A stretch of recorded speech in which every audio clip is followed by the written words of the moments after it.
just find the link and send it to you in a second. Welcome to Dayton, Patterson Avenue here as we get ready for today's high school baseball game. A little bit later, maybe than we had anticipated getting this one started, but that with the earlier games going a little later, it gives them time to finish up Perry, ending their infield and team. It's pretty good on the year. They're 11-1, taking on a Bearcat team at 1-11-8.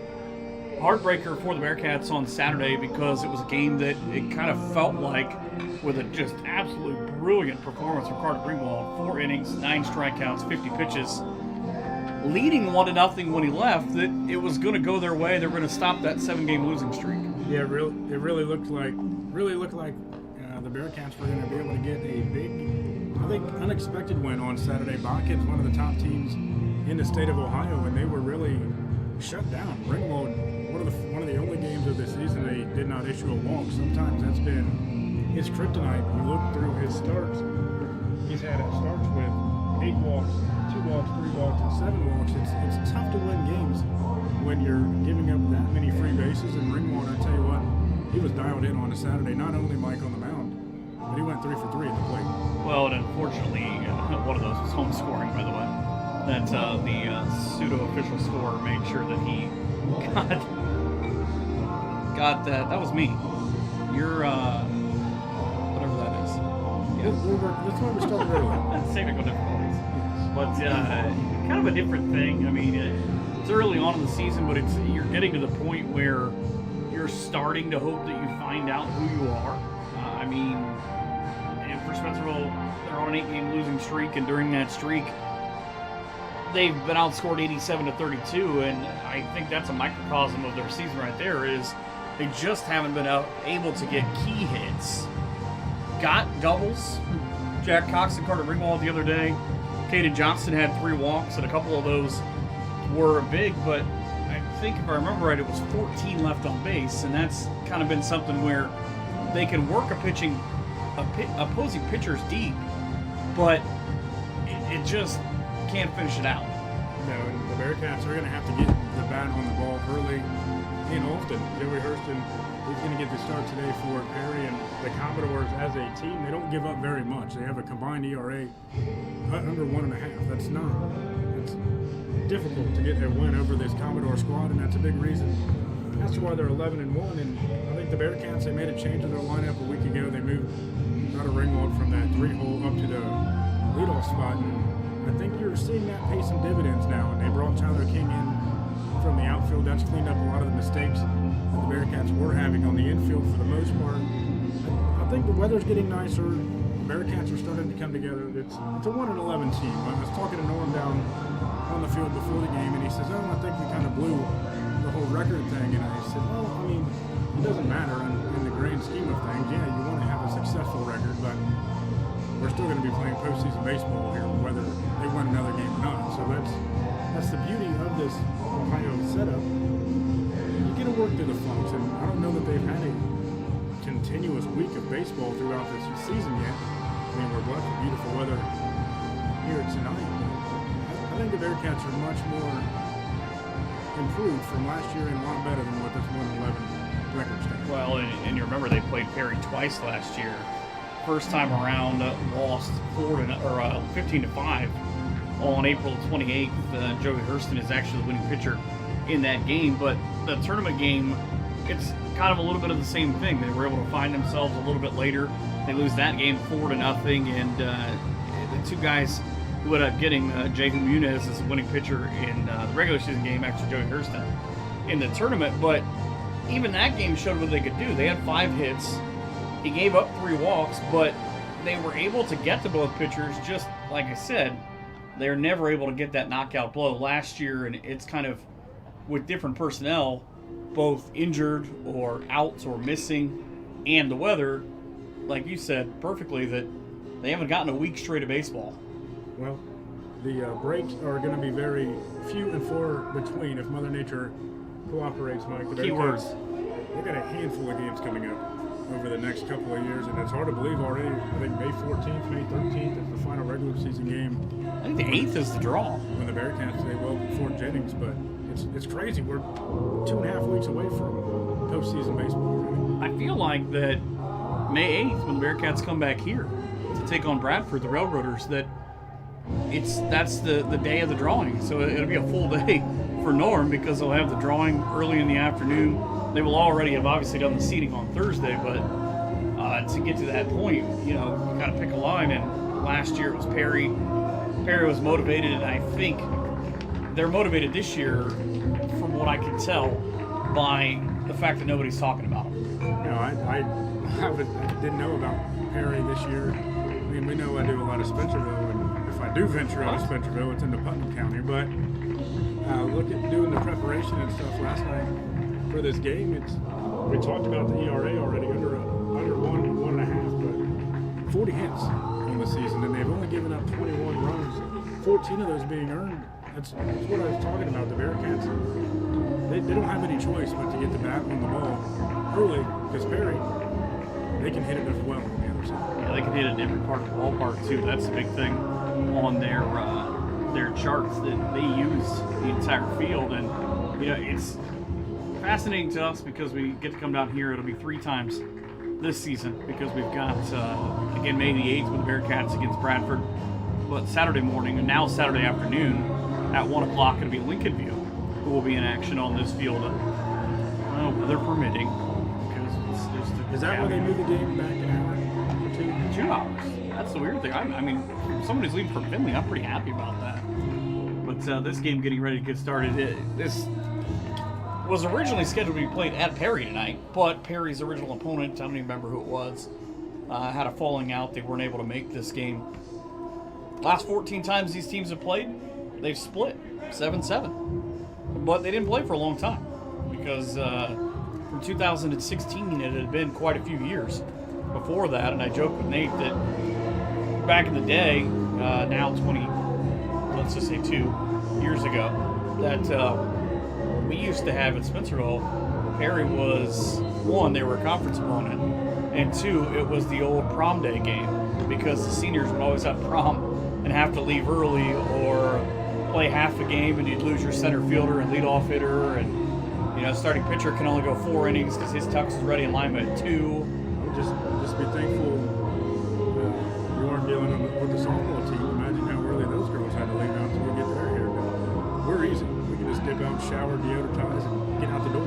By the way, shout out to the softball girls. Speaking of, for what they did to Botkins last weekend, 31-11. You can thank them. I think you. I don't know. It was rough. Now I heard somebody unofficially called the chief of police and asked, at what point does battery take place? Well, that's fine, but I bet you our chief of police probably isn't too up to rough on the softball. He keeps asking me why I have his number. That's a whole other thing. You should have to return that now. You moved out of the village. I don't live there, but I see cop cars every time I come to town. It is just a couple of minutes away from getting this one started. The Bearcats are getting their warm-ups in now. As again, it takes a little bit to kind of get the field ready between these games and get everybody ready. Normal games starting at 5, you take your infield at about 4:40 is the home team, about maybe 4:35, something like that. But you get everybody an opportunity to play on this field. And Nate, we were here early. Weird thing enough is we caught each other in traffic and we're coming from completely different directions. But we were here early enough that Mechanicsburg and West Liberty Salem, there were a couple of balls that it was, you don't really get time to pay attention to see how they play in this park. And it goes over your head. Okay, the one right fielder missed the ball. It went off the warning track, bounced over his head. He played it kind of awkwardly.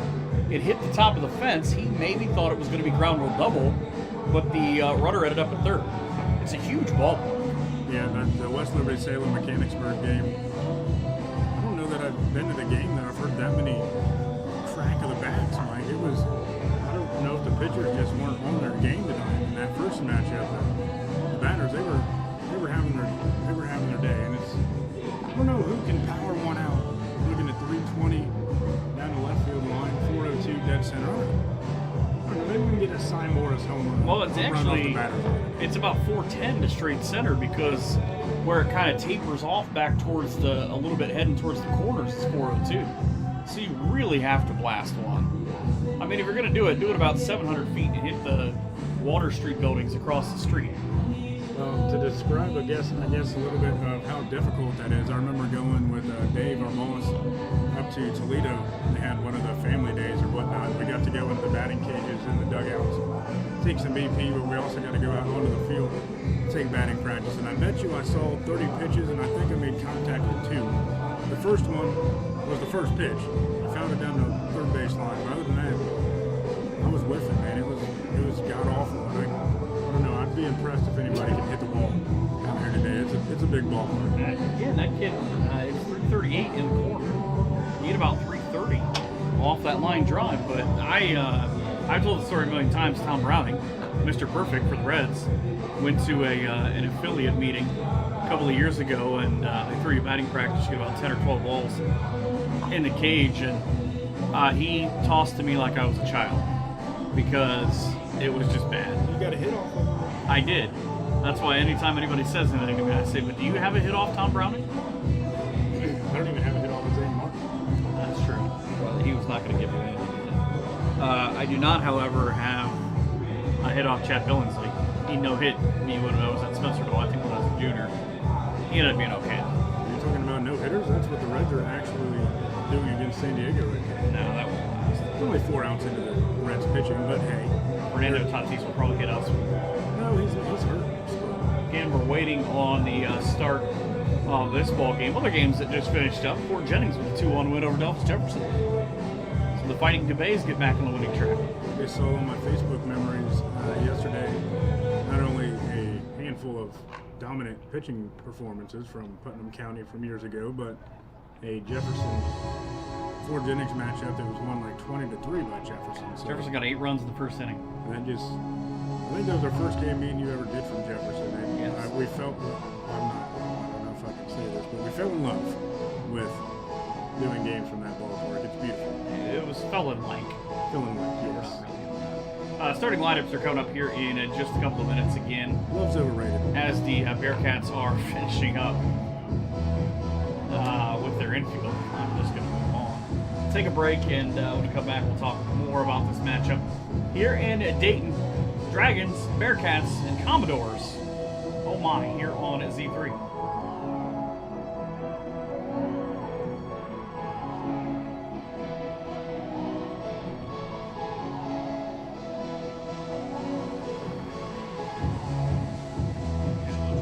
Something's bleeding back into this. Huh? Something's bleeding back into this. Like I just heard our whole conversation. I know what it is. Hold on.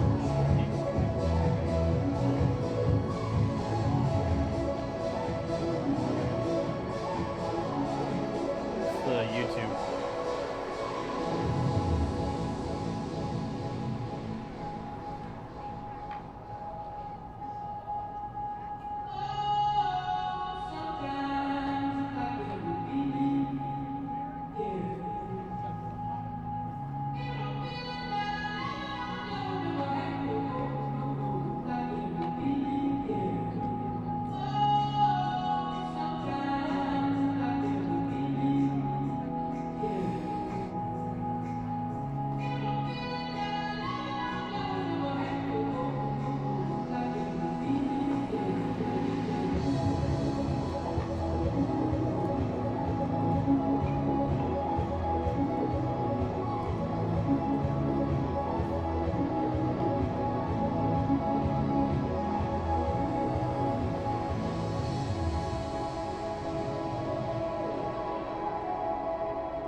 back in the D, getting ready for Spencerville and Perry, or as they refer to them on the scoreboard, Lima Perry. I don't even know if that's PG.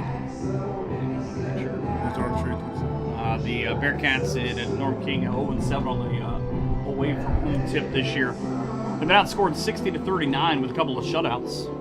Did open the year though with a little bit of momentum with an exhibition win when they beat Lima Senior 16-7.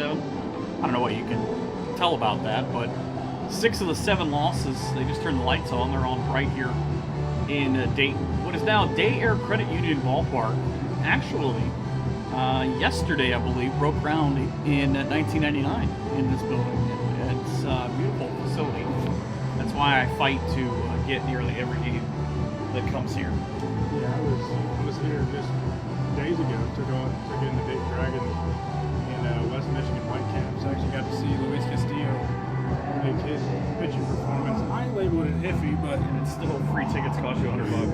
yes, I labeled it as an iffy appearance for Castillo. But if you listen to what David Bell says, it was exactly what they wanted. He got his pitch count where he needed. I saw 5 walks, a couple hits, but he got 50 pitches out of him. It was a lot of fun.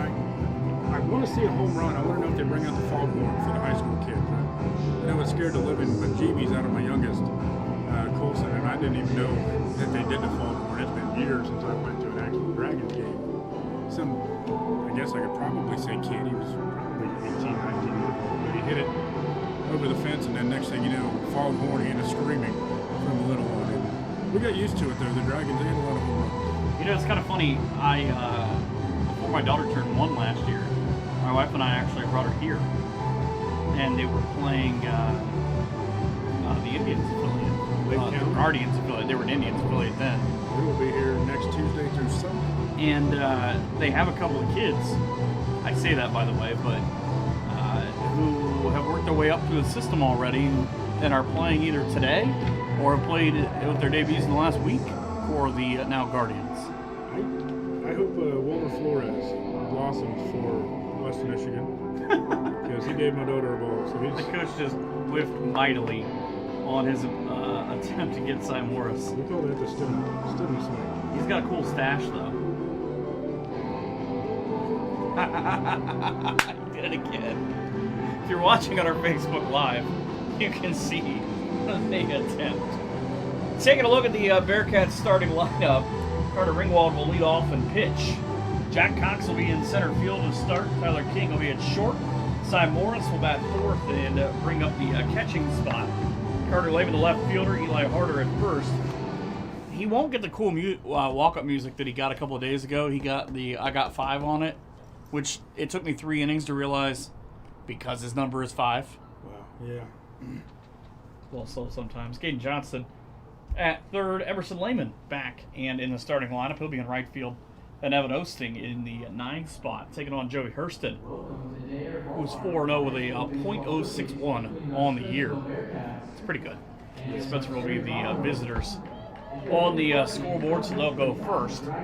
Perry's starting lineup will have Joey Hurston, the pitcher, Travis Nanchoff, the catcher. Ryan Yeeks will start out in center field. A lot of room to cover. Hunter Klett at short, Jehu Muniz at third, Brady Shively at second, Brady Mulhall in the first baseman, Hunter Scott in left, Braylon Ardner in right as they finish up the coaches meeting. And normally when you get these, you get, depending on who the coaches are, of how these go. Because a lot of times I've had coaches tell me they're up there just telling jokes. And I actually heard part of one about a week or so ago with Chad Ernsberger at Kalida and Dusty Feaster at Miller City. I bet you that was It wasn't anything about a baseball. lot of conversation non-baseball related, if I was to guess. It was basically Hearn's a crybaby because he wants his rosters in number order and not. Well, I mean, it's not that much to ask for. Nobody cares what class they're in when you're filling out a scorebook. I'm just going to be honest with you, athletic directors. I'm just saying it. Take it up with Ernsberger. The cat's out of the bag. But, hey, you got to love those guys. Kalida came to Spencerville Friday, and I went over to him about 5 minutes after he was in the dugout. I said, hey, bro, you got your lineup? And he looked at me and he says, you know, it's bad luck to fill it out before you get to the ballpark. And I said, Chad, just give me your lineup. Then Ryan Klausing threw a beauty. Yes. That's what Klausing do, though. I haven't watched a Klausing from Kalida not be very good at what he does? I just like that the home plate umpire is the one giving out the business decisions here. They're getting ready for the national anthem. I'm not sure if they're playing it or how we're doing this, but the Bearcats and the Commodores, so badly want to say Pirates, same thing, getting ready to start. That's coming up first pitch here in just a couple of minutes from downtown DYT here on Z3. I've been watching too many Johnny Depp videos. No, because I hate Amber Heard. The whole world does now. I did before. Jesus Lord. Girl takes a shit on my bed, I'm gonna punch her too.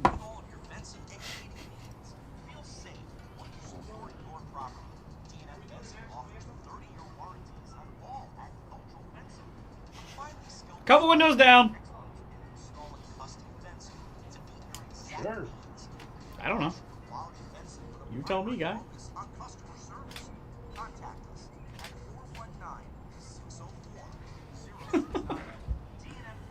Was that a yes? He just looked at me like, what, So that's yeah, live all the time. is that? Yeah. We are doing the anthem.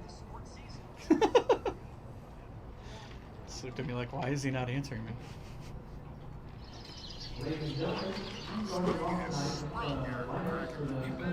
All right.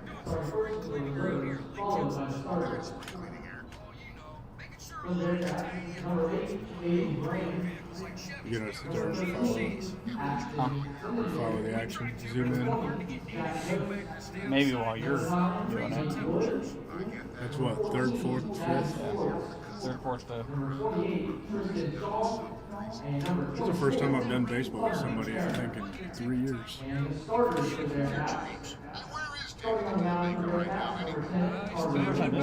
Last game I remember doing with you was in Defiance. Matthews was there, a bunch. I think it was like the Clyde Miller City game. Because if I remember right, Clyde went to Patrick Henry, and I did the first game and was sicker than hell. I had bronchitis, and then I left and didn't do the LCC game. And then that was the last before COVID season. Remember the Bonders walk-off? You lost it. Then I go to Clyde and get yelled at for not being excited. You lost your mind. Bondrums!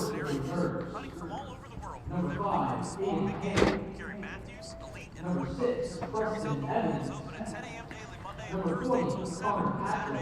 want to find I was YouTubing, I just typed in Aaron Matthews, boom, shot clock, hoping to find something. I was going to try to plug it into our intro. I couldn't find anything. I need to go to like his Instagram or OSN or something.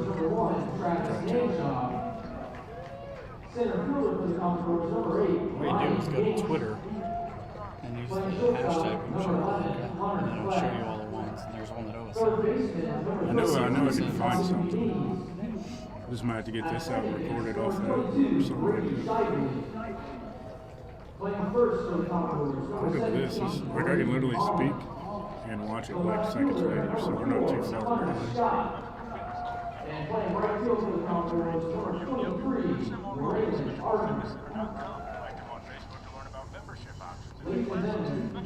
See, because it's just streaming from that. Like, that's it. Like, just from that computer, because I have the Ethernet plugged into it. Well, if you say something to me when we get out in the parking lot, I can give you that Ethernet cord you let me borrow in Ballpark. Huh? You let me borrow an Ethernet cord in Ballpark. I got one from Dave.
Time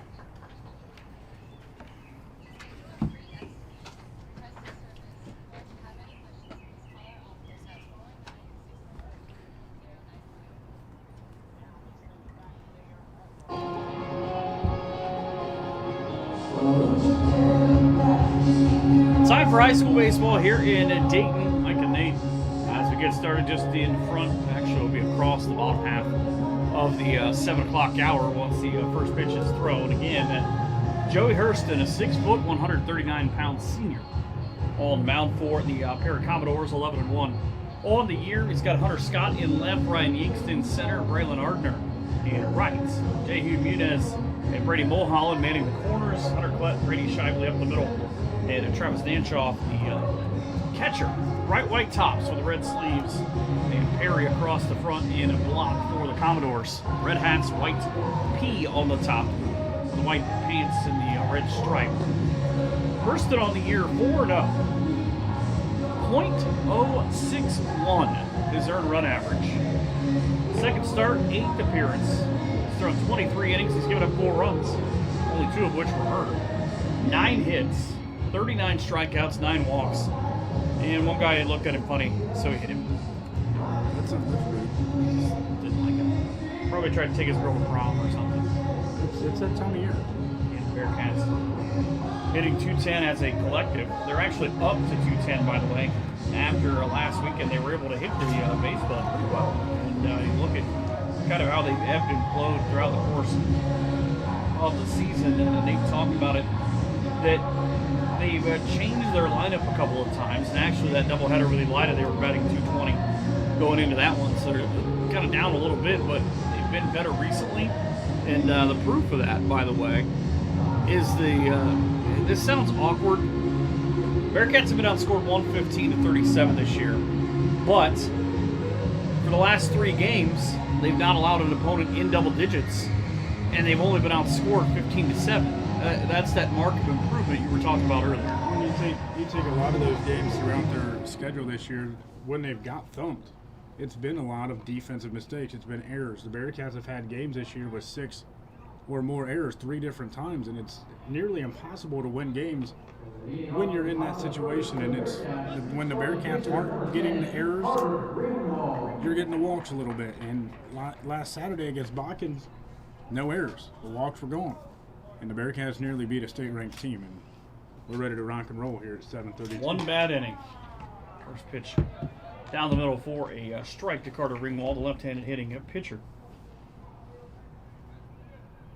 57 degrees, partly cloudy. Second pitch missed inside for a ball, now 1-1. Can you really even complain about the little bit of chill that's in the air? I mean, I can, but I'm up here and they have the heat on. And Southeast winds at 11 miles an hour. Curveball. Got him on the back door. Hello. You got to crank the heat up a little bit because, we're still the guys with the windows wide open. I mean, I'm okay with it. You can't broadcast with windows closed. 2-strike pitch fouled back by Ringwald as it crashes. We need the window sound effect. Yeah, I was looking at the soundboard over there in the big video office down the way. I just don't think anybody's here to operate it. Lee, he's got his own broadcast. 2-2, swing and a miss. And goodbye to Ringwald. So the first Bearcat batter is retired. Sets up the 281 hitting center fielder. Right-handed hitting center fielder in Jack Cox. Was talking with you before the game. I think Jack Cox, hands down, one of the most improved players from a year ago for the Bearcats. Try to pitch him away. He likes to try to turn on inside pitches, but swings at one across the zone for a strike. Again, not a bad outing on Saturday. Pitch high for a ball. Just unfortunately, Aiden Graham, when they started hitting him, they being the Botkins Trojans, they just didn't stop. And he was kind of an interesting case for me as Cox calls time. 1-1 pitch from Hurston coming up. First base side of the rubber goes fastball. And exclusively on the outside to Cox. Not trying to let him pull anything. JC was way behind that pitch. But Graham pitched Friday and Saturday. Pitched against Galata and Botkins. 1-2 pitch. Fastball lifted into right field. Good shot headed out towards the right center field gap. It'll roll just over the center fielder in Yeeks. And Cox little stutter step. That ball's going to hang in the air, and he's going to third. He eventually stands up and slaps hands with his head coach, but he didn't know whether he was going to do that. A triple. Boy, the second triple by the Bearcat offense this year. Eli Harder had one in early April against Delva St. John's. How about that? Jack Cox, 1 out, stand-up triple. It's only the second or third extra base hit. This pitch fouled off and out of play. Doink, up on the roof for Tyler King, 162 hitting right-handed shortstop. Just ruined that bird's dinner. But Hurston doesn't make mistakes like that. He kind of came back inside a little bit. He blows one past King, who had to shorten up his swing. Jack Cox is animated, standing down at the third base line, getting about a foot or two off the bag, clapping his hands, trying to pump up the Bearcats right now. Also trying to distract the pitcher. It's a curveball. Turned King inside, and he was able to get it, I would imagine, high enough. But it'd be called a ball. So Hurston takes a little bit of time now as he works out of the stretch. Floats one. Oh, got him.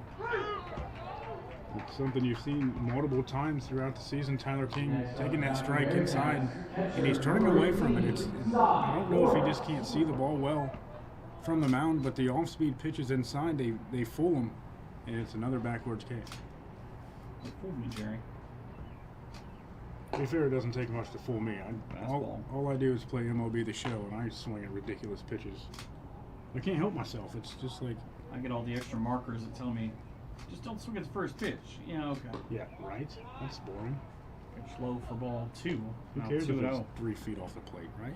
Cy Morris, who had kind of an interesting go of it a couple of days ago. He had a ball as the catcher hit directly off his hand, lines one up the middle to the shortstop. His throw, not in time. Oh. Bang, bang, chicken and shrimp. No, it doesn't, because that's the third out. I don't know. I want to replay. Is BCS in here? I don't think anybody's here. So Bearcats get a 1-out triple, but nothing to go with it. Parrott comes to bat when we come back.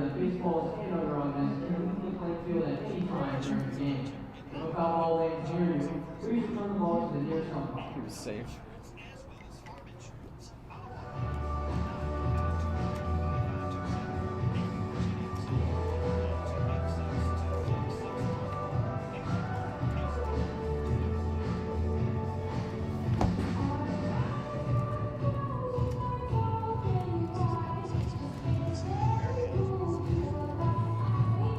Different sport, same result. So the Bearcats get that triple with 1 out, but 2 strikeouts and a close play on a ground out end up making the difference of no runs. 17 pitches for Hurston in that first inning. Carter Ringwald on the year, 2.21 his earned run average, 31 2/3 innings this year. He's given up. This is a crazy stat. I realize that openings of games are kind of inundating you with stats. But he's given up 26 runs this year. Just 10 have been earned. That's been the catalyst. 24 hits, 52 strikeouts, 27 walks. And again, the lefty coming off a performance, 4 innings, exactly 50 pitches. Because he was going to throw on Monday against Columbus Grove, but Mother Nature had other plans. That he was brilliant. Struck out 9. And just 3 up, 3 down, 3 up, 3 down. I mean, I think his work rate was quick. Yeah, I was listening on the Beautiful Z Sports 3 website on the way home from Lipstick. Did Pandora Gaboa and Lipstick talk about a heck of a game we had on that station, but I was listening to it and it was relieving to hear. Finally, everything was coming together for the Bearcats, and Ringwald, he couldn't miss at the plate. Morris, he was catching him behind the plate. He was blocking him. He was getting his stops. And the Bearcats got the bat on the ball early. They jumped ahead of the Trojans, and after that 5th inning, it just kind of went to the wayside. But Carter I'm Lehman excited to see singled. Carter out on the mound.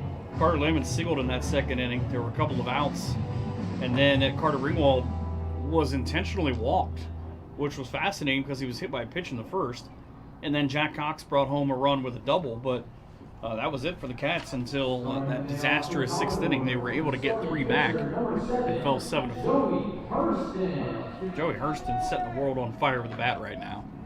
That'll be Hurston, Anschoff, and Ryan Yinks, 3 scheduled hitters. Here in the first, brought to you by Lee Kinsel, That'll be a big part of Saturday's broadcast. First pitch of the inning. High for a ball. Remember the whole thing I was talking about, the Reds and not giving up a run earlier? They're down 5-0 already. Well, there's that. That lasted 5 seconds. Pitch caught the zone on the outside corner for a strike. I wonder if the Bearcat defense may be expecting Hurston to try to extend the bat, bunt it down to one of the baselines. Caden Johnson, the third baseman, he's playing well in front of that third base back. Oh, it's a heck of a matchup. See, third pitch, the at-bat misses. For a ball. Ryan Yeast is the guy you cannot let bat with anybody else on base because he's hitting .516. Pitch across the back corner. It's got some heat on it, too. Ringwald hovering right around the low 80s right now. They don't have it anywhere. Nope, they don't have the side scoreboard down or up and running. 2-2 pitch with the corner infielders playing at the bag. Morris threw the leg out. It was nowhere near the inside of his knee. It was out past his right foot. Interested to see if they have Ringwald on a 50-pitch limit today. Inside and high, and Hurston has already taken 6 of those pitches. As he walks down. 65 walks now for Perry. Team hitting .283. Reason why they're 11-1. Their only loss at Shawnee, who beat LCC today, by the way. Gave the Thunderbirds their 3rd loss of the year. Thunderbirds are supposed to see the Bearcats on a Tuesday in the Ville. Anshaw swings up high. Misses for a strike. Carter Lehman in left, Jack Cox in center, Emerson Lehman in right. Caden Johnston and Eli Harder on the corners, King and Osting up the middle. Simon Morris doing the catching. There's the square to bunt, and it was fouled back by Nanchoff, who's got something kind of a contrast to what the rest of the Perry hitters have. They apparently are going with the America theme for the first 3 hitters. America. First hitter had a red helmet. Second one's got more of a dark blue. Third one's got a white helmet. Hey, whatever works. Time called along the way. Speaking of, Mark Hurston in his 10th year, 129 and 93 at Perry. In the third base box as Ringwald fires one over. Threw a fastball over there to make sure it wasn't going anywhere. Talked about the Lancers. You can hear them at 1 o'clock this Saturday on WZOQ radio. They knocked off Delta St. John 6-0 tonight. Dane Ebel, 7 9 or innings, 10 no straight hitter. wins. Pitch up high. Morris's throw is not going to come close to the runner. How about that? In Dane Ebel's last 2 starts, Mike, 14 innings and 32 strikeouts. I said before the year started, I said it last year when I was there for the Minster regular season game, he's got the best curveball in the area. Think about that. Him and Landon Price sat right in front of me at the Dragons game Sunday. Think about how good they're going to be. I told my kids to get their autograph. They didn't listen. 1-2 pitch upcoming with Hurston. Now the 20th stolen base in 26 opportunities against Ringwald. Comes home. Swing and a miss on a pitch outside, and now goes Nanshaw. First strikeout of the ball game, 53rd of the year. Exactly what you want to see for Carter at times through the year. He struggles to get into that groove in the first inning or two. Led off the inning with a walk to Joey Hurston. He's now in scoring position, but a great job by Ringwald to battle back, get the strikeout. But now you talked about that batter. You did not want to have a runner in scoring position, the .516 hitting Ryan Yingst. One of the, for my money, the best athletes in the entire area.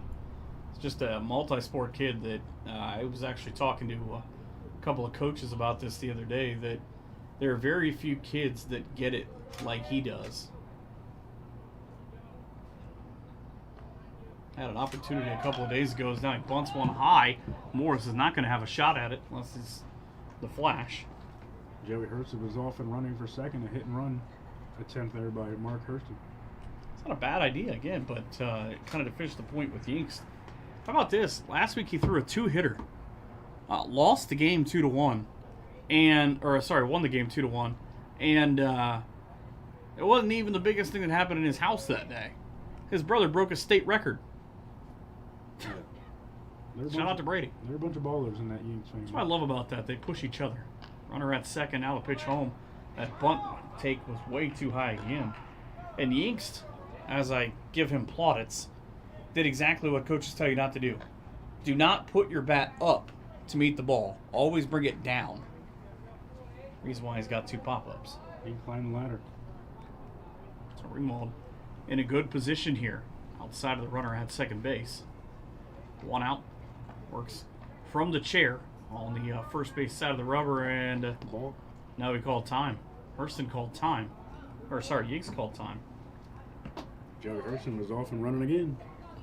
I think that's kind of what maybe crossed him up a little bit. Because Ringwald does have 2 balks on the year.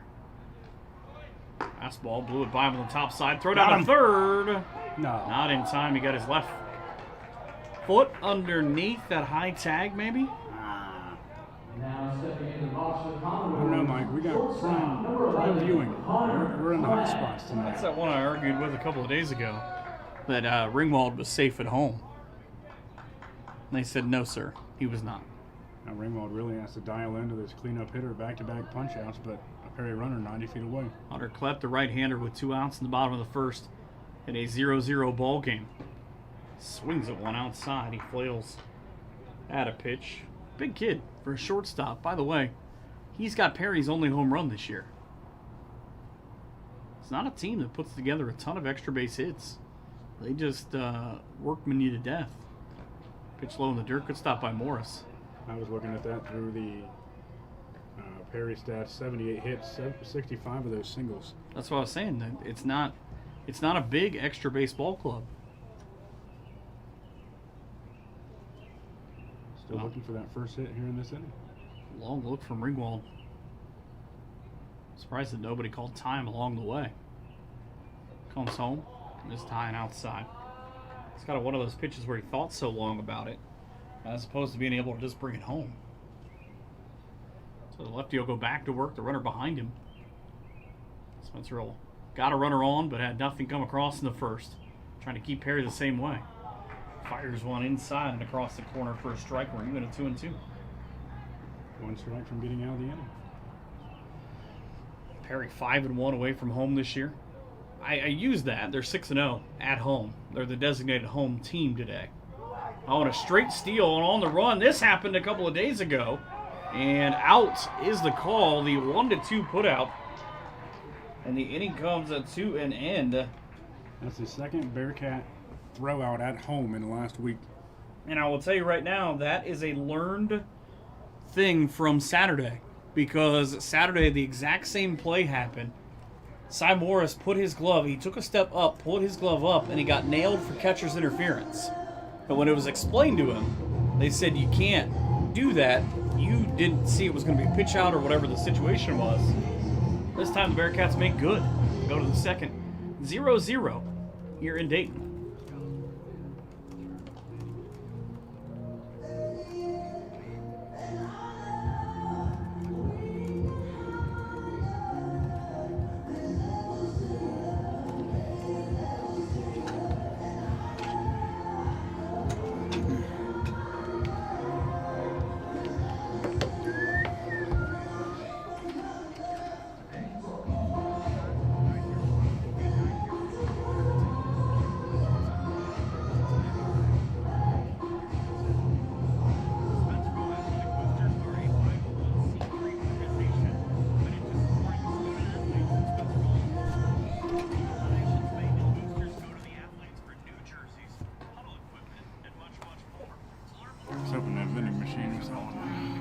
It's unplugged.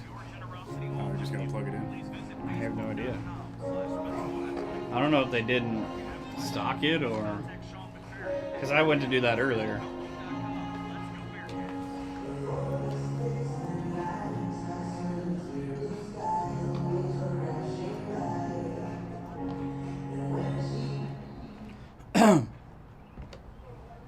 Top of inning at number 2. It'll be Carter Lehman, Eli Harder, and Kaden Johnston.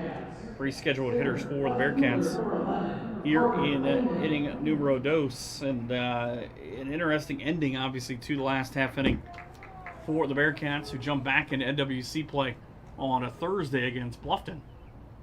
First pitch, grounded. High chopper over the pitcher's head on the grass.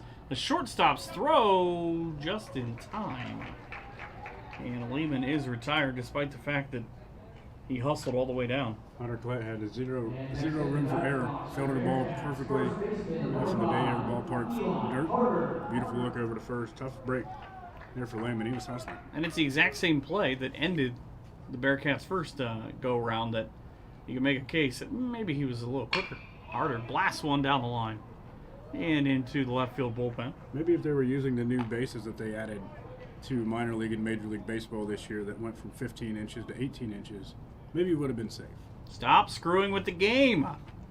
But they flattened it so people don't break their ankles, man. There's a point in It's it. 150 years of baseball. We need to keep screwing with it. Hey, at least everybody got some earphones this year. Whatever. Right-handed hitter for the Bearcats and Harder. That's a popper. Sends a shot to left center, and it drops just in front of Ryan Yeags, who was hustling, and that's a ball that had to feel like maybe it was going to slow up a little bit. And a double for the Bearcat hitters with with one out. This is 17th double for a Bearcat batter this year. They're coming into the game like just 18 extra base hits. They're only 2 tonight. Into the outfield, a double by Harder and Cox. Tripled in the first inning. Ringwald's throwing a no-hitter. Threw one. Pitch, that was a load-up strike, I'm almost positive, from the home plate official. Well, what's crazy about it is that Joey Hurston, opponents are only hitting 100 often this year. Runner thinks about it. Johnston fouls one down the line into the third base coach's box. Talk about Johnson drawing those 3 walks over the last handful of games, but struggling. That was just Saturday. Struggling to find the hits. He's hitless in his last 3 contests. Fastball, and he went after one all on the outside in the extreme portion of it. Third strikeout now for Hurston, second out of the inning. And Emerson Lehman hitting 167, the Western Ohio Soccer League Player of the Year. We'll try to keep this inning rolling for the Cats. First pitch to him, swung on. I like the high ones. I still say any kid that goes up there with no batting gloves is far tougher than I am. Fastball, goodbye. Headed towards the parking lot. You know it's a big deal when John Shambi has a voice input on the show about any guy that comes to the plate with no batting gloves. It's just... Does he really? Yeah. Oh, I don't listen to him. You know, I generally tend to mute him. I made a horrible tweet about him at the beginning, but it was mainly just because he was a Cubs broadcaster, not really because he was on the show. But Hi, Rob. Starting 0-2 pitch, swung on and blowing missed. off. Lehman is now gone, and that's 4 strikeouts in the second time that the Cats have had an extra base hit and nothing to show for it. They've left 2 on the base pass through their first 2 at-bats. Perry will come to bat in the bottom of a 2 in a 0-0 ball game here in just a few.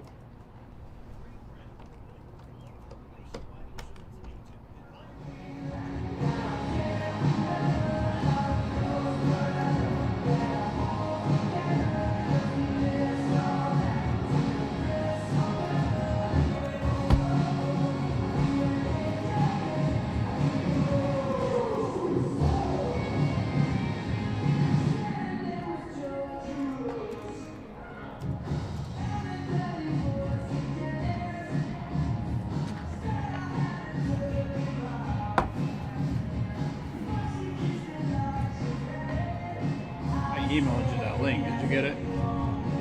He emailed you that link. What? Did you get that link I sent? I emailed it to you. Oh, for the YouTube? Yeah. I love Tommy Cremona. He's a good replacement for Marty B. Marty B would have had an aneurysm at this point. Instead, he's in Florida. Yeah, that's weird. Hunter Klett, J. Jimenez, and Brady Shively will be the batters for Perry.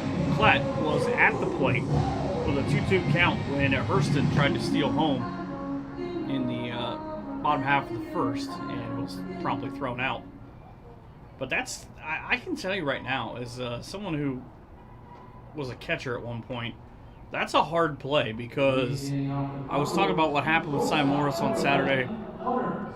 You only have so many options of what, if it's not a straight pitch out and you don't see the guy coming, that's a hard play to make as a catcher.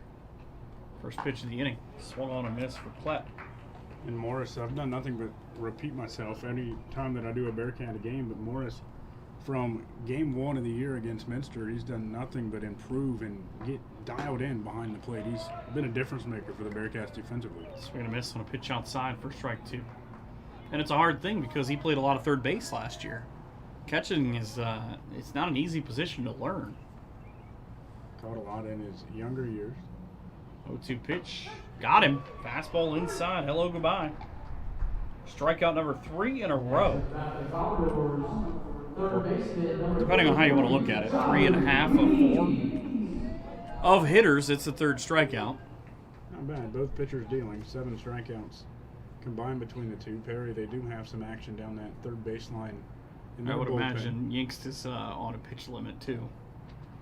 Is Ringwald? I meant to ask Norm if he was for sure. Ball. When he pitched Ringwald threw 18 in the first inning. Yingst threw, or I'm sorry, Hurston threw 17. Hurston, by my count, is at 26.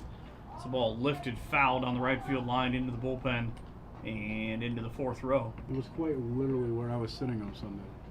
Well, Sunday you gets a ball Maybe on a Wednesday. row or 2 in front. It's a beautiful night here in Dayton. The wind blowing left to right out into center field and across the way.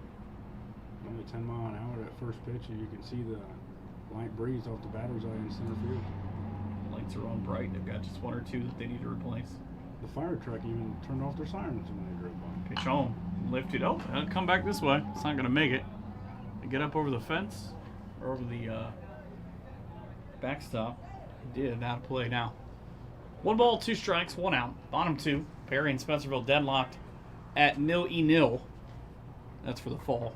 All 12 fans in attendance just looked up and saw that foul ball and saw a random hand hanging out of a window. Let's see what's going on.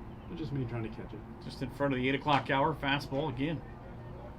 Fouled back, but you know, this isn't the worst thing in the world. No matter how this at bat turns out for Muniz, who was hitting 282 on the year, because you're forcing Ringwald to take a lot of pitches. This is already the 8th pitch to 2 hitters. Grounds 1 foul, and he was just behind it. Second foul ball on a 1-2 count. With the Bearcats having a Northwest Conference game tomorrow back home against Bluffton, Ringwald would be the expected pitcher. So if he is pulled within that 50 pitch limit, we would assume to see him on there tomorrow. But we'll be interested to see what Norm elects to do. Is in reality, the Bearcats are out of the conference race. Fastball. Oh, drop 3rd strike and a tag. 4 strikeouts now for Ringwald, and he continues the brilliance that he displayed on Saturday. Trying to get Brady Shively. You can't really say that they're out of conference contention, but to see 2 more teams beat Lincoln View, well, it's going to be a toll. I mean, technically they're only 1-2, but yeah, you're right. Lincoln View, I believe, they're already through the heart of the NWC, defeating Grove 6-1 last week. Lefty on righty matchup here. Oh, jeez. That ball bounced 5 feet in front of the plate and then took out Cy Morris. Yeah, he's going to need a bag of ice or a bag of peas for the rear end on the way home. It's a neat one where it hit him in the chest like a cannonball. Hunter Scott, by the way, was the young man warming up for Perry in their left field bullpen. See if he comes in the next inning or not, or at least in the next couple innings. Maybe just keep his arm warm. Pitch low for a ball, and Ringwald now has lost Shively. He's behind 2-0. Bearcat infield playing even. Caden Johnson even with the third base bag. Eli Harder, similar position at first. Pitch way up and out of the zone. And, you know, I don't know what you make of this, but Perry played last night and beat Waynesfield 7-0 for their 8th straight win. They stole 11 bases as a team. Again, they get on, they're going to run. Wayne Trace beats Audubon 5-2 as ball 4 gets away for a Morris, and Shively hustles down with 2 outs to first base. Is that Brady Mulholland? It's an impressive performance at the plate there by Shively. Carter led off the first inning with a walk, and then the next batter, any batter he faced after that up until Shively, he didn't throw more than 1 ball in that at-bat. He struck out 4 kids with a 4-pitch walk here with 2 outs. Not the way the Bearcats wanted to keep this in the game. He tried kind of the same thing, though, because he went after him on fastballs on the outside. Comes back in and hits the corner this time around. Beautiful tag. Missed high, though, it looked like, for a ball. And a nice sweep tag by Eli Harder. He's got long arms. He's tall. He walked past me at the gas station the other night, and I just looked up and looked up. Fastball outside. And, you know, these 2 at-bats, that's now 6 straight balls from Carter Ringwald after striking out the first 2 hitters of the inning. He's trying to place pitches in a certain spot versus before where he was just throwing darts. Yep, misses high and outside again. Throw down doesn't help. Morris is going to walk out and have a chat with the junior Ringwald and try to dial in. And you see this at times throughout the year. Ringwald takes that inning or 2 to get into his groove, but once he gets into his groove, he's really hard to touch. And once he's pinpointing those pitches like he's trying to get dialed in right now, we've seen what the Bearcats can do throughout the season. And again, probably nobody more up on what's going on down here than Bluffton with playing the Bearcats tomorrow. Originally, talked about this earlier, but Ringwald was supposed to start Monday against Grove, and Evan Osting was going to start tomorrow. The pep talk worked for a strike. Now 3-1. Evan Osting had a tremendous outing last Friday against Kalani. Got the loss in 7 innings of work. It's a complete game loss. That's unfortunate. Comes back, missed with ball 4 high. Up and near the eye and inside, and 2 walks. Now numbers 28 and 29. I'm sorry, the number 30 on the year. And the unfortunate part is 4 strikeouts, 3 walks in this ball game. 8 out of the last 9 pitches out of the zone. And it's 36 pitches already for Ringwald. He misses low to. He called a strike. It was just very late. That's something. It was Stidham. So the 0-1 pitch. So what I missed now, 0-2. I'm used to the umpires who call it right away, and then I look away, write it down, and I'm okay. Maybe it's because we're sitting higher up. It's just a delayed. Right. We can't see it. Takes long to get to us. Yeah. So the 0-2 pitch, or the 0-2 pitch coming, and he hit him. This inning has now become disastrous for the Bearcats, and there's the mustachioed gentleman up and out of the dugout. Tanner Coverman, the Bearcat pitching coach, former Bearcat, joining the coaching staff this year. Norman King, in his first year leading the Bearcats. Interesting thing right now, Mike Perry able to get the bases loaded after Ringwald struck out the first 2, but the Commodores still ultimately looking for that first hit. Well, but remember what I said about Muniz, too, that working deep into that count, it kind of seemed like from the beginning of the count to where he struck out at on the 7th pitch of the at-bat that maybe he broke what Ringwald's stride was going to be a little bit. I keep looking down and I keep thinking LA Angels for Perry's kids. Because they've got white jerseys again. Is that just because they're playing the Guardians this week? No, right. Well, maybe. But it's because they've got that red sleeve, and there's not a lot of teams that do that. Maybe by the time we get back home tonight, you can see Ohtani scorch the Indians, Guardians, whatever the hell they're called. The land. That's what Rob said this week on his show. He said, I'm just going to call them Cleveland. Big thanks to Jeff Swick for tuning into the broadcast. And absolutely nothing else. Oh. 0-0, bases loaded, bottom of 2. Pitch to the Perry 8-hitter, 294, hitting right fielder Braylon Ardner. We blame Matt Dubé for everything. We're nice people to Jeff. I wonder if he heard us talking about Dubé, blaming him earlier. I blame Dubé for everything. That did already happen if you tuned in. 1-0 count. Fastball. No. Missed again. And, you know, you see why Perry, again, is 11-1. They're 7-0 in the Northwest Central Conference because they're so patient.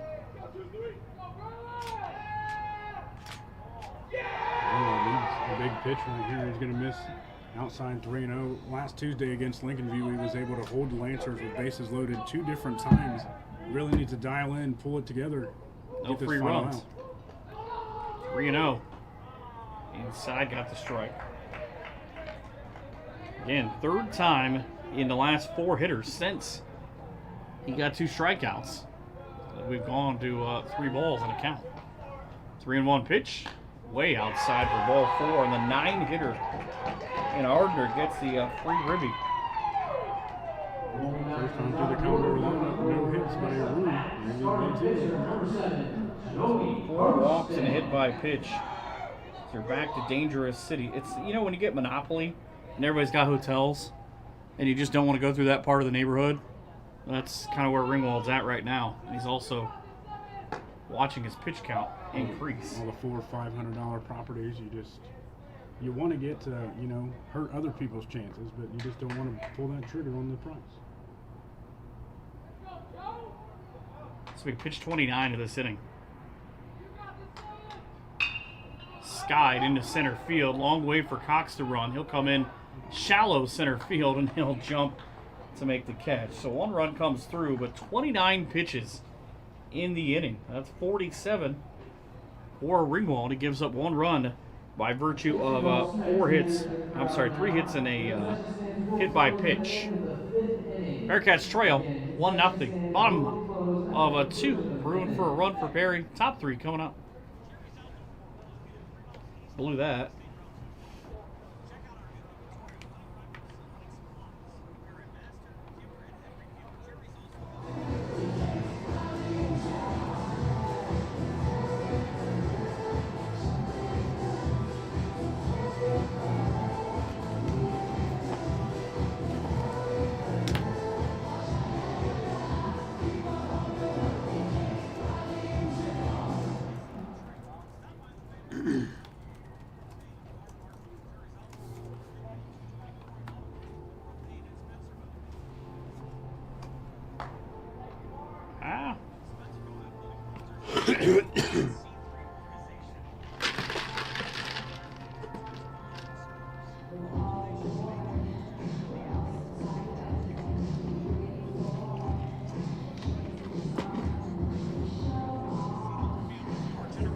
Nobody warming up in the bullpen.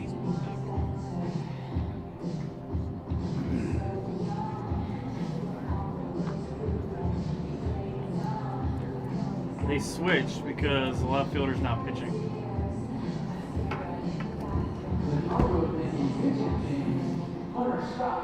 Scott is not pitching. Welcome back to Dayton Credit Union Ballpark. Mike Hearn and Nate Stidham here on Z Sports 3. Perry in Spencerville High School baseball here from Dayton. The Commodores, they strike in the bottom half of the second inning. 4 walks and a hit batter by Carter Ringwald. 3 left stranded by the Commodores. New pitcher for Perry. Joey Hurston's day is done. He goes 2 innings of work, gives up 2 hits, strikes out 4, gave up a triple and a double. Now on the mound for the Commodores will be Hunter Scott. Coming to the plate for Spencerville will be 9-1 and 2. Evan Osting, Carter Ringwald, and Jack Cox scheduled to bat here into the frame for the Bearcats, trailing 1-0. Hurston is now at short for the Commodores. I imagine we'll have plenty of changes. First pitch of the inning, skied into center field. Trailing is yanked, and calling it off is Brady Shively, the second baseman. Will corral the ball by Evan Osting, and the Bearcats, first time through their lineup, unable to produce a run. Batting order, Bo Flip and Carter Ringwald, the lefty, step into the leader's leadoff box. Struck out on a 2-2 count in the first inning, but a 2-game hit streak built for Carter. His first pitch will break just enough, and a called strike looking for Ringwald. Since moving into that leadoff role last Tuesday against Lincoln View, 4 of 11, including 5 extra base hits and a rocket under the glove of the first baseman into right field. And that'll be another hit for the Bearcats. A 1-out single is how the Cats will start the third. And he kind of saw the first one and tried to time himself up because Hurston and Scott have such a different set of deliveries. All right, I'll see what he does, and then was able to work it across. I don't know what you want, but... I forgot to write down the first baseman's name on my book. Oh, Brady Mulholland. Yeah, that guy. He was not happy about that ball going under. No, that ball was scorched. Ringwald will see if he goes, Oh, and he wow. will. Thrown over to first. Nobody there to cover second base. An easy stolen base for Carter Ringwald, his 7th swiped bag of the season. And Hunter Scott, he read it perfectly, but I don't know that the shortstop and Hurston and Shively were even remotely communicating on that play. Smart play, though. At first, I watched Mulholland sort of double clutch, and I didn't see out of my peripheral with the shortstop, but he would have thrown the ball into center field. Jack Cox will lift a ball into left field, and trailing will be Hurston, and is able to come up underneath it. Tagging up from second to third is Ringwald, and the Bearcats will move the tying run at 90 feet away. A sac fly for Jack Cox, but quickly 2 up here in the Bearcats' third. Actually, I think it's Klett in left field. Hurston's the shortstop. Oh. The echo, you know, at first I thought whoever's doing the announcing got King right, but when I heard it on the echo, I thought he said Caning. He did. It did not. Okay. It was not pronounced right. The pitch at the plate by TK will be taken on the edge of the corner for a strike. King struck out looking, unable to bring the bat off of his shoulders in his first trip. And a swing and a miss puts King behind 0-2. King was originally into that leadoff spot. Had only 11 plate appearances and 1 hit since being bumped from first to third. Norm was hoping to get some kind of motivational move in the adjustment of the lineup, and King is going to go down twice with a strikeout, this time swinging a leadoff single for Carter Ringwald. He'll be left at third. We go to the bottom half of inning number 3. The Commodores come to the plate, a lead 1-0 here on Z Sports 3.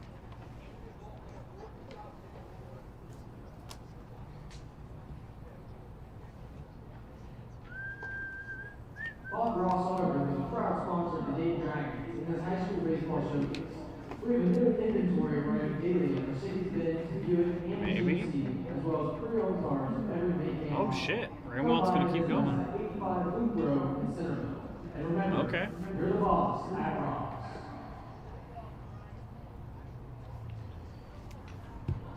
Staying with Ringwald. He's staying with Ringwald. By my count, he's got 47 pitches. I wouldn't worry about throwing him tomorrow, to be honest. Probably beat him anyway. I think we beat Bluffton like twice, 2 or 3 years in a row now.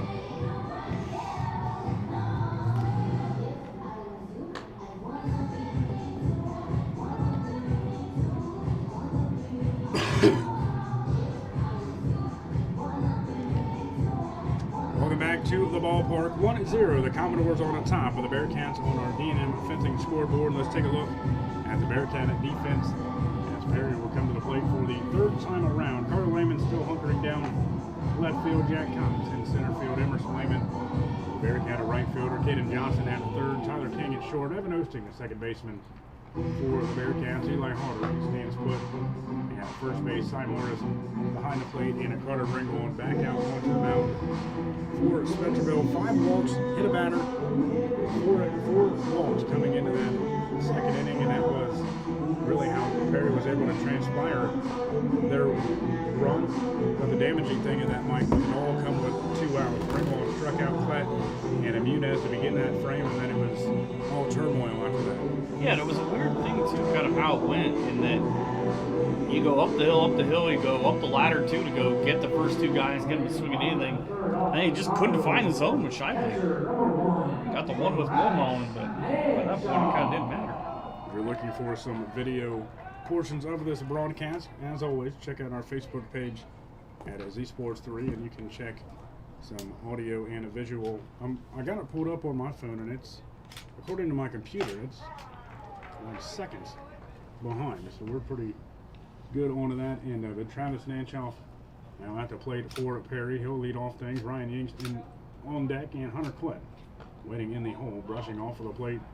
Will be Nanchoff. Nearly hit by a pitch. Ringwald has only hit 2 batters on the season. One of them today. Ringwald, first start of the season, came against Minster, through 5 innings, gave up 4 hits. Through just under 3 innings against Delta St. John's. An early April game, Johnson, he'll pick up a 1-hopper, throw over to first, an easy 5-3 put out for Nanchoff, and 1 up, 1 down for the Commodore third. Good play by Johnston. He waited back on the where the dirt and the grass meet for that little extra hop. Knew it was coming, took a couple steps to his left. Confident throw across. And he had, the last couple of games, a couple of nice plays, but also had a couple of balls that were zipped at him. And good to see that he's now back to the former of that. Home plate umpire is going to take a second and a dust off home plate. Didn't get the umpires' names. That's about the only thing we didn't. So we were unable Bruce to discover. Banner and Evan Almighty, I believe. I was going to say, if you said Lil Durk, he's in Cincinnati tonight.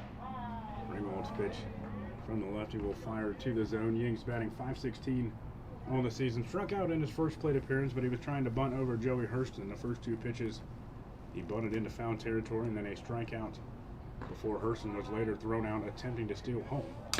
Second time in 7 days. Well, I guess you could say 8 days now that the Bearcats had thrown out a base runner attempting to steal home. Lincoln View was a part of that game. The Bearcats threw 3 batters out, trying to run the base paths. A ball hit into right center field. That'll drop for the first Commodore hit. Jack Cox step up and play the ball. Ryan Yinks took 2 1/3, but a no-hitter bid broken up for Carter Ringwald. Well, he took that long stride to Yinks the first time around when he missed on the 1-1, but this time around shortened his swing, just kind of let ball come inside to him and sawed it off the other way. The Reds have drawn within 1 run down the road. It's the only thing they're drawing tonight. Yeah. I'm looking at the picture from one of my buddies who's at the game. It doesn't look very, I think there might be 12 more people here than there are in It's Cincinnati. going to be like Oakland where they're just protesting. I'm ready for a Cincinnati protest. Let me know the day and I'll not go. I not go to Reds games all the time. Right. I told myself I was planning on spending a lot of my summer there like I did last year, but I just don't think that's going to be a thing. I think if anything, I'm going to just cut the drive about 40 minutes short and stop right here in Dayton. A swing and a miss on a pitch to the plate. Clett now behind 0-1. We have a much better time, I'm sure of it. I had a great time on a Sunday. This is a very good hospitality place to bring the family. Yes, they're very hospitable. Runner goes from first, swing and a miss. Morris will try to gun him out, and it's going to bounce into center field, picking up and running to third. Now is Yanks. Cox will fire to third, and no. Not in a time. Advancing from first to third is Ryan Yanks, and the Commodores have another run at just 90 feet away. I would think it Already has to leading be 1-0. stolen base and an error. And an error. It's the error's on the side because that ball bounced. As good of a jump as Yinks got, I think he would have been better served to eat that one. And I'll tell you what, right now, that's a play that Yinks only makes, the ball in short center field going to third, because this field is so big. He does not do that at home, I guarantee it. Hunter Klett will foul the 0-2 pitch down the third base line, keep his at-bat alive. Klett, technically the third time that he's appeared in the box today for Perry. He was left with a 1-2 count when Hurston was thrown out stealing home in the first, and then he started the bottom of the second inning with a backwards K. Was one of the 2 quickly retired by Ringwald. Another foul ball off the end of the bat and a straight back. Keeps the count and no balls and 2 strikes. This will be the 13th pitch that Klett has seen already. And again, his 2 official and 1 partial at-bats. 1 out in the inning.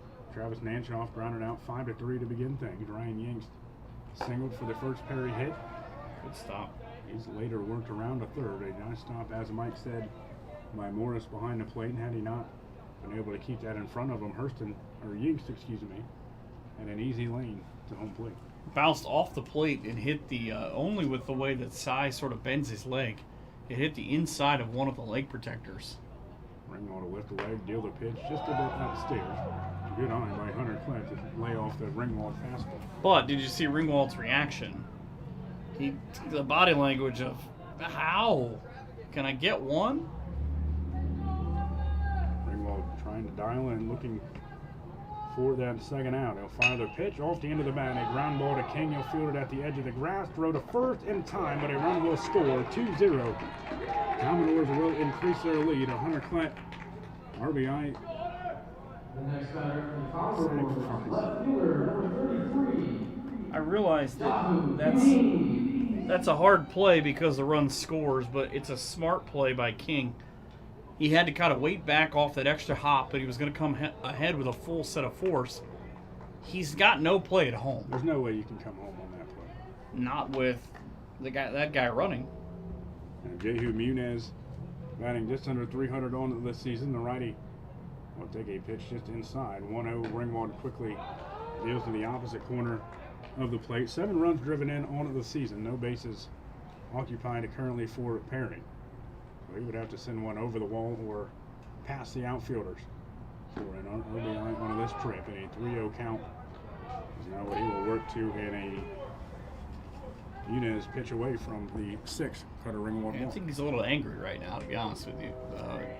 Somebody, specifically his catcher, calling time, I don't think would be the worst thing in the world. Ringwald comes to the plate and will get a call. Where was that at? It's the ankle strike. Keeping him alive. Again, Ringwald threw 50 pitches on Saturday. He's almost 50 through the first 2 innings here. And a 5-pitch walk to Jehu Muniz. So a strikeout and a walk on the day thus far for Muniz. 2 retired in the inning. And I hope we're going to get a change. Just get Coach Mark Urchin returning the ball to the right plate umpire. The second base runner of the inning. Perry now a chance here again, Mike, to make a little bit of noise with 2 outs. Well, most importantly for them, too, I talked about this earlier, but they do a lot of little things right.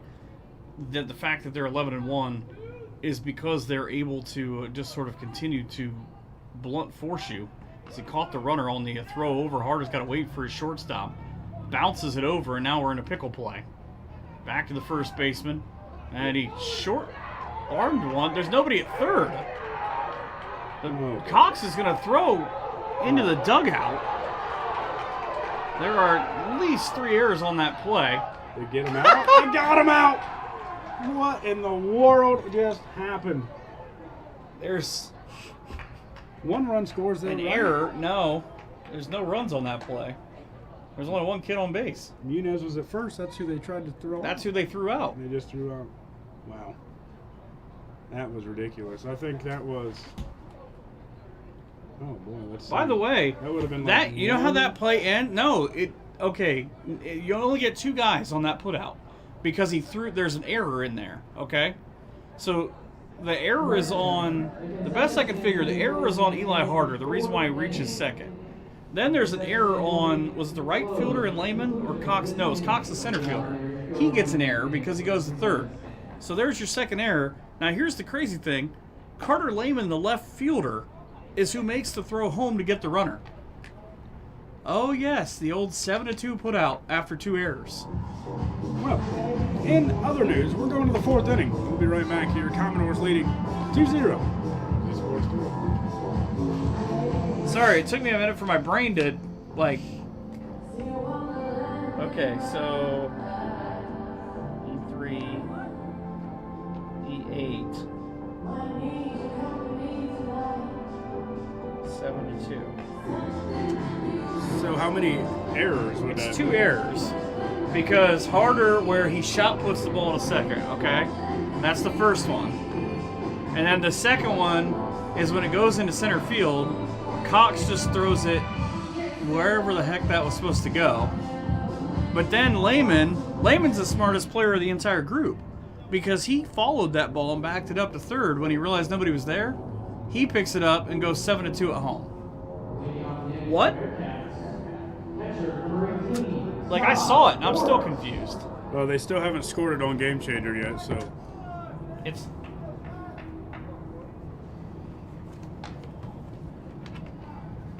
I believe that we have regathered our thoughts here in Dayton. 2-0. Commodores leading. We're back to the action. Top of inning number 4. Cy Morris, just part of one of the more eventful plays that we'll probably see of the ball season. He'll take a half-hearted swing at a strike. Brings the count to 1-1.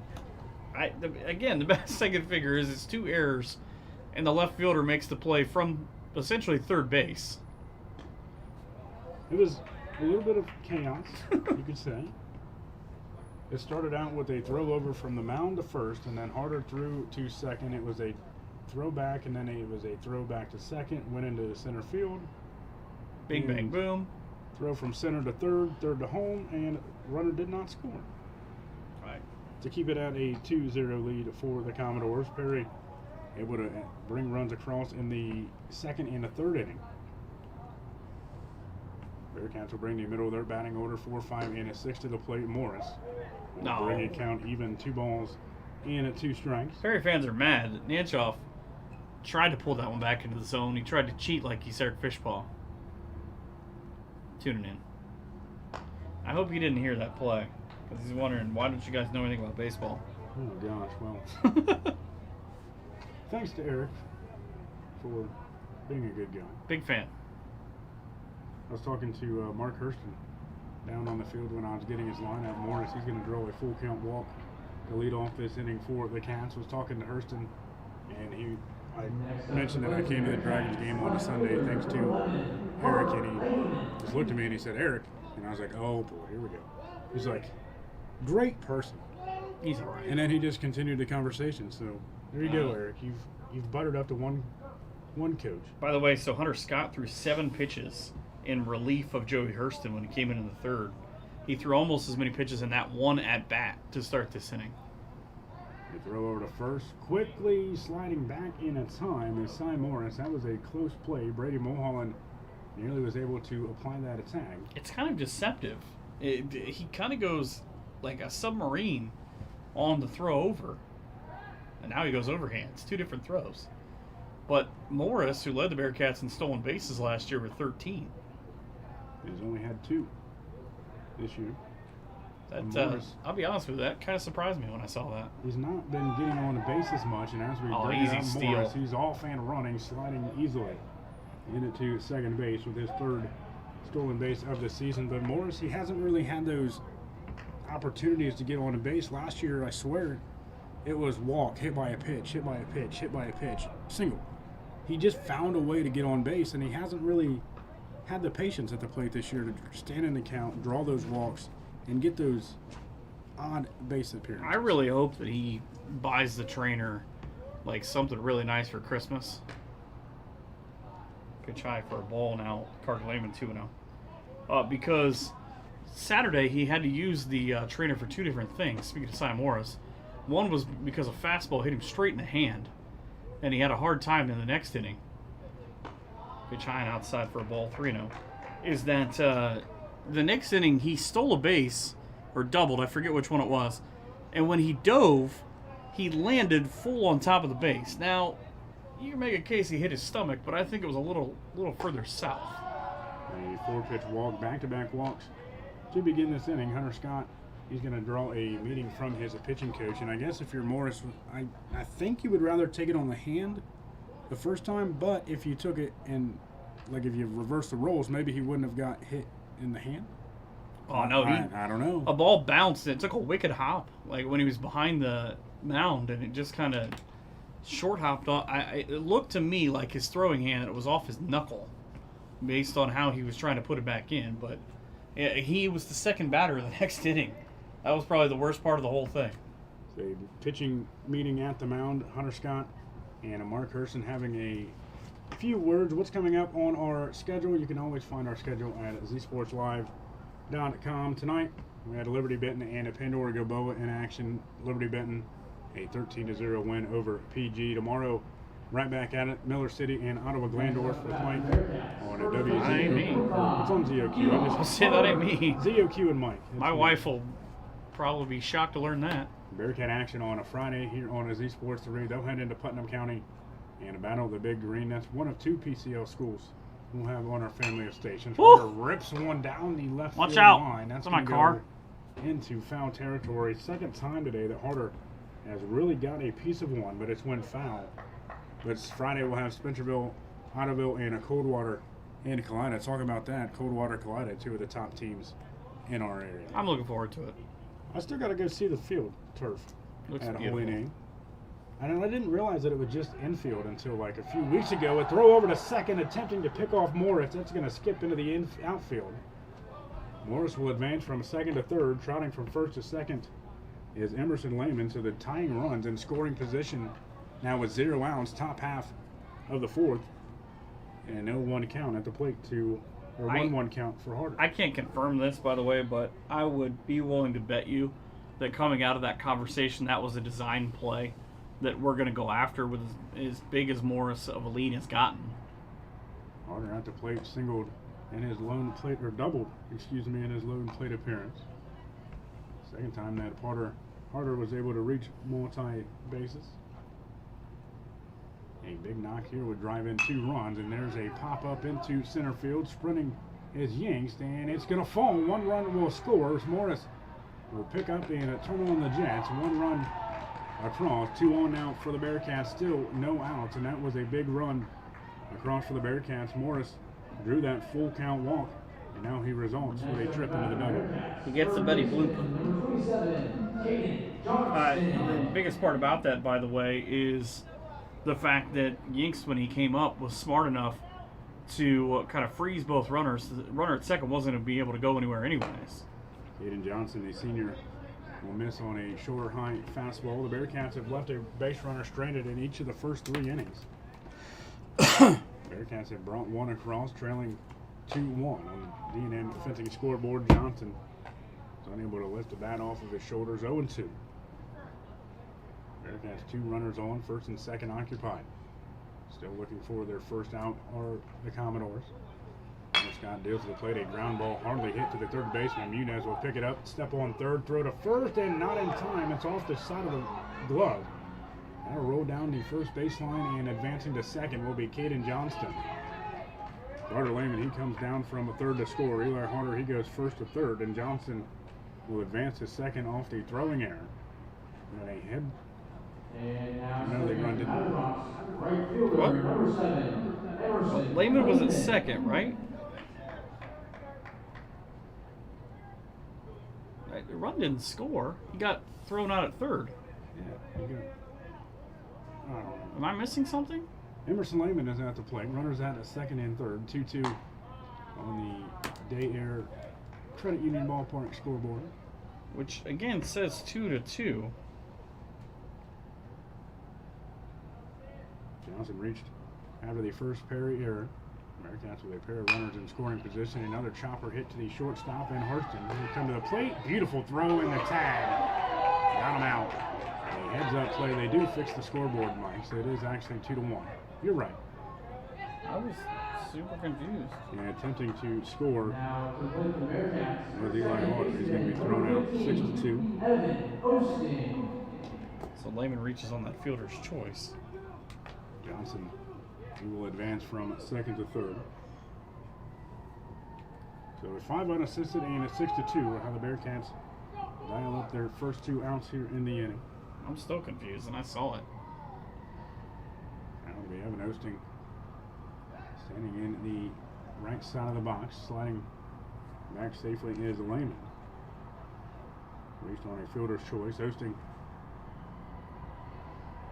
talk about players needing a big time hit, a big confidence boost. Lehman or Osting entering the game 1 of 33 on the season. Runner goes, Lehman, he'll easily go into second. No throw from behind the plate. Another stolen base for the Bearcats, and another runner into scoring position. Yeah, I mean, despite the fact that obviously Lehman's got speed, it just doesn't make any sense the way your last 2 throws have gone if you're an inch off. 1 ball and a. It's got a lot of room. No strike count will be fouled into the first base sideline. Take that, Kroger. Now a 1-1 count. Osting popped out to shortstop in his first plate appearance. Bearcats were able to bring 1 run across in the top half of this inning. Cy Morris and Carter Lehman led off the frame with a walk. Eli Harder had an RBI single. It's the last 2 innings that confused me. A couple of big plays by the Perry defense have been able to limit this Bearcat attack. He called strike at the plate. 1 and 2 now to Osting. 2 outs in the inning. Looked like a changeup. I don't know that Osting was looking fastball. Hunter Scott needs a strike. He'll deal the pitch, and he gets it. Got Osting to look. Down goes the Bearcats. But Spencerville brings 1 across. We'll go to the bottom half of inning number 4. The Commodores come to the plate. Brady Shively, Brady Mulholland, and Hunter Scott when we come back here to Dayton on Z Sports 3. Yeah, I'm like, he can't score. He got thrown out at third. As I understand it, you have to get past third, get home. Well, because I marked it. Well, I wrote U5, and then I'm like, I marked it down, and they marked it down. That's what messed it up. Boo! Bring me a Budweiser.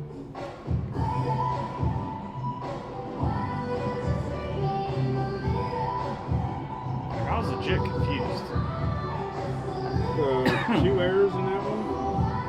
Just 1. 2. Because the error on the pitcher on the throw to center, and then Johnston reached on an error.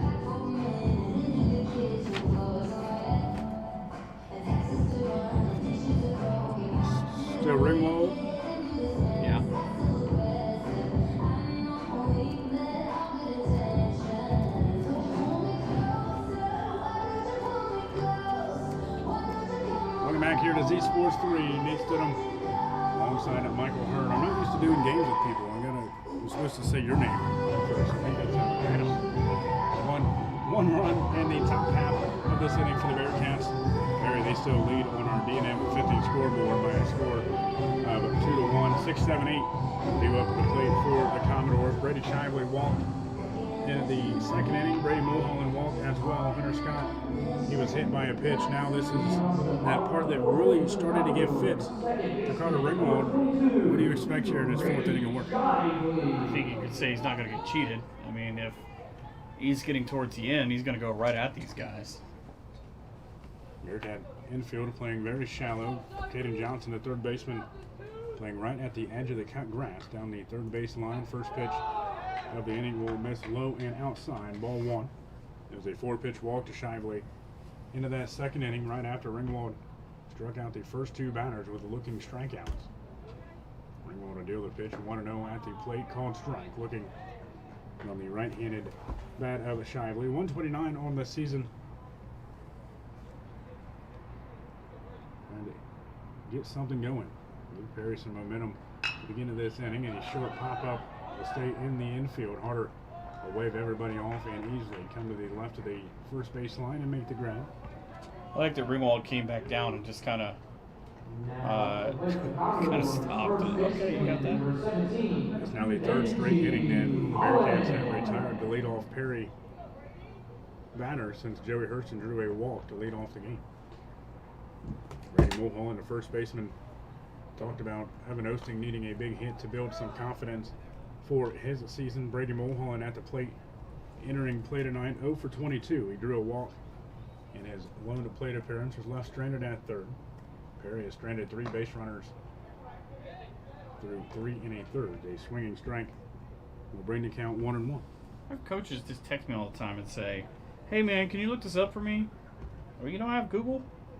Don't they know the Mike Hearn hotline runs from like 11 p.m. to 6 a.m.? It's always like, oh, I gotta make sure I text Mike before I go to bed, not when I wake up, because when I wake up, Mike just went to bed. Well, I got a kid. She's on the same wavelength I am. Hey, at least you got a buddy to kick it with. I like that she doesn't get up until like noon. It's all fun and games until she starts jumping off the kitchen table with all the wrestling moves she watches on TV. I got blamed for that today, actually. Well, my kids are due. 3-1 pitch swung on and a miss. 3-2. My daughter, I said something about a month or two ago about going to Fort Wayne, a house show at the Coliseum, and the other day she's like, "Hey Dad, don't forget May 22nd." I was like, "Oh boy, I got another little me." And this. Oh, look at Ringwald's disposition though afterwards. He turned away as if you told your kid no more juice, and then just kind of walked behind the mound of, I don't know, bro. Well, the only difference between that and Carter Ringwald is Carter can't go to second base and ask his grandma, knowing that she'll give him the right answer. That's what my kids do. I say no, they just go and ask grandma.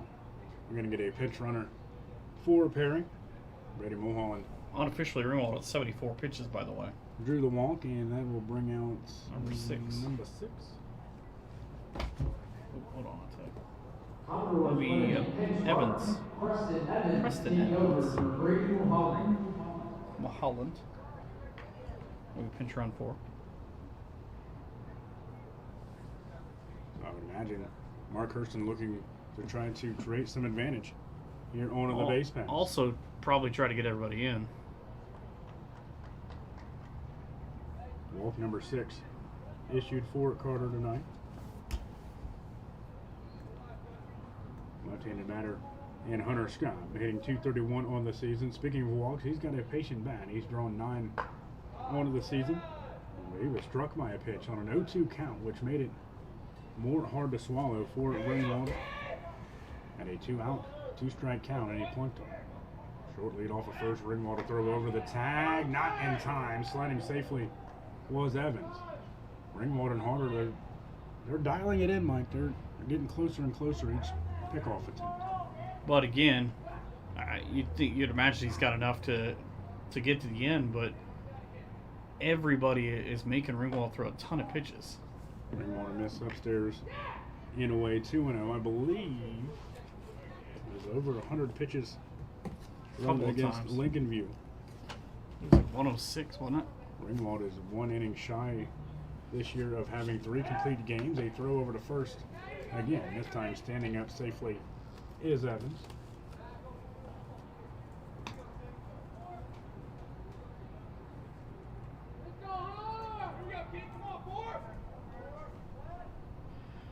Stop, take himself a second.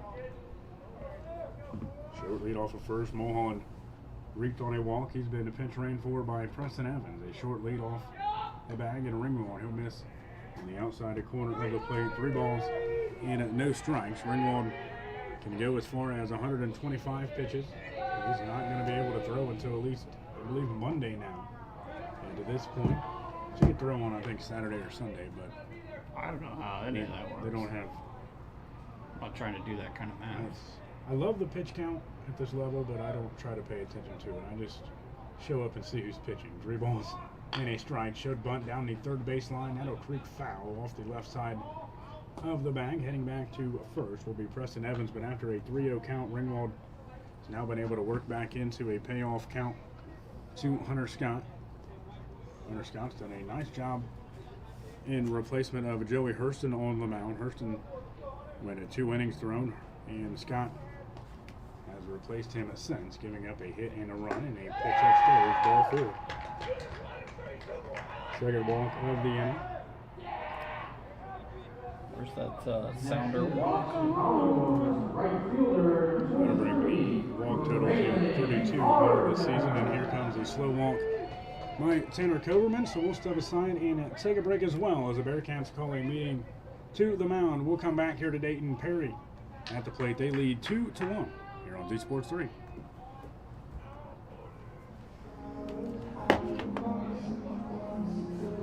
Literally,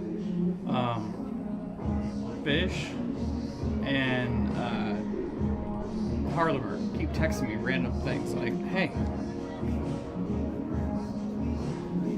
Jesus, Harley, hey, do you know this team? Do you know what conference they're in? Do you know what their record is? Look it up.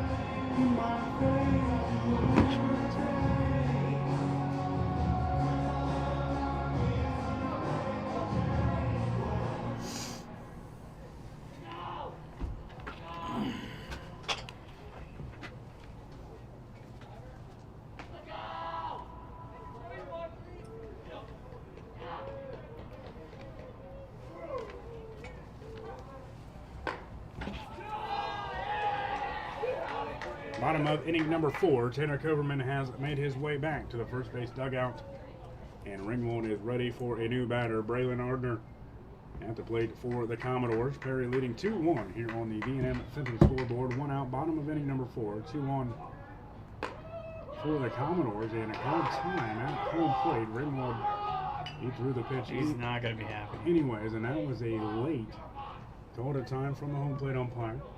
Well, and it's an odd thing because the hitter is the one that called it, but he doesn't have to get it.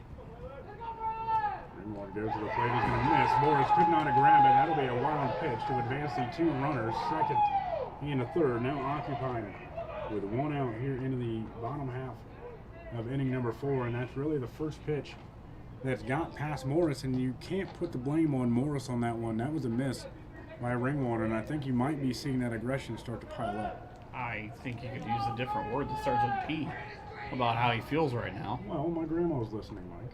I didn't say the word. Well, that's why I didn't say the P word. It ends with D. 2 balls, no strikes, in and out. Ringwald will become a little less P'd with a strike call. P.O. All right, enough references. Dane Evil threw a no-hitter tonight. 2 hits, or 7 innings. This will be 18th pitch of the inning, 83rd for Ringwald overall. 2 balls and a strike. Swung on and a miss. Gardner reached out and tried to attack that pitch, but it was well in the dirt. Agner will tap the plate and a step back in. 2 in scoring position for the Commodores. Ringwald trying to get out of this inning and keep the Bearcats within 1 run. Ringwald finds a pitch from Morris, steals the pitch, turns him at the plate, a looking strike. Back to the dugout goes Braylon Ardner. He doesn't like it. That'll be a K in the book, and now 2 down. Bottom of the 4th, and we head to the top of the Perry batting order. Joey Hurston, 3rd trip to the plate, reached on a walk, flew out on 1 pitch, his last plate appearance. See, this is important though, because theoretically, Hurston, a hard hit ball, gloved by Johnson. He stops it, but he's going to have to hurry over to first. Not in a time. 1 run will score. An RBI single. no. That's No, an error. not a chance. Yes, it is. Not a chance. Eric Fishball, go to Facebook, rewind 10 seconds. That's an error. That was a hard hit ball to Caden Johnson. And He Joey had it. Hurston He was looked. flying. Did you see him look at first? He went to field and he looked away. You call it what you want. I'm calling it an error. Good orders. We have to respect the elders. Scoring from 3rd, Brady Mulholland will increase the Commodore lead. Hunter Scott goes from 2nd to 3rd. And now runners on the corners, 2 outs. Here into the inning. Travis Nanchoff will now step into the box. We're going to go viral on Twitter for arguing. Well, they called it a hit. All right, fine. Does that mean I get $1 or something? No, I personally think that. I see your point. I personally think he made a play at it. I think Johnson either underestimated the speed of Hurston or he didn't get a good I don't think exchange. I personally don't think he estimated the hop. Runner goes with a ball pop-up. It'll stay in the infield and Ringwald. He'll wave everybody off. Harder says, get out of my way. I'll take care of it myself. Perry brings 1 more run across. They increase their lead 3-1 here on the Lee Kinsel and a D&M Fifthing scoreboard. We'll be back. It's brought to you by somebody.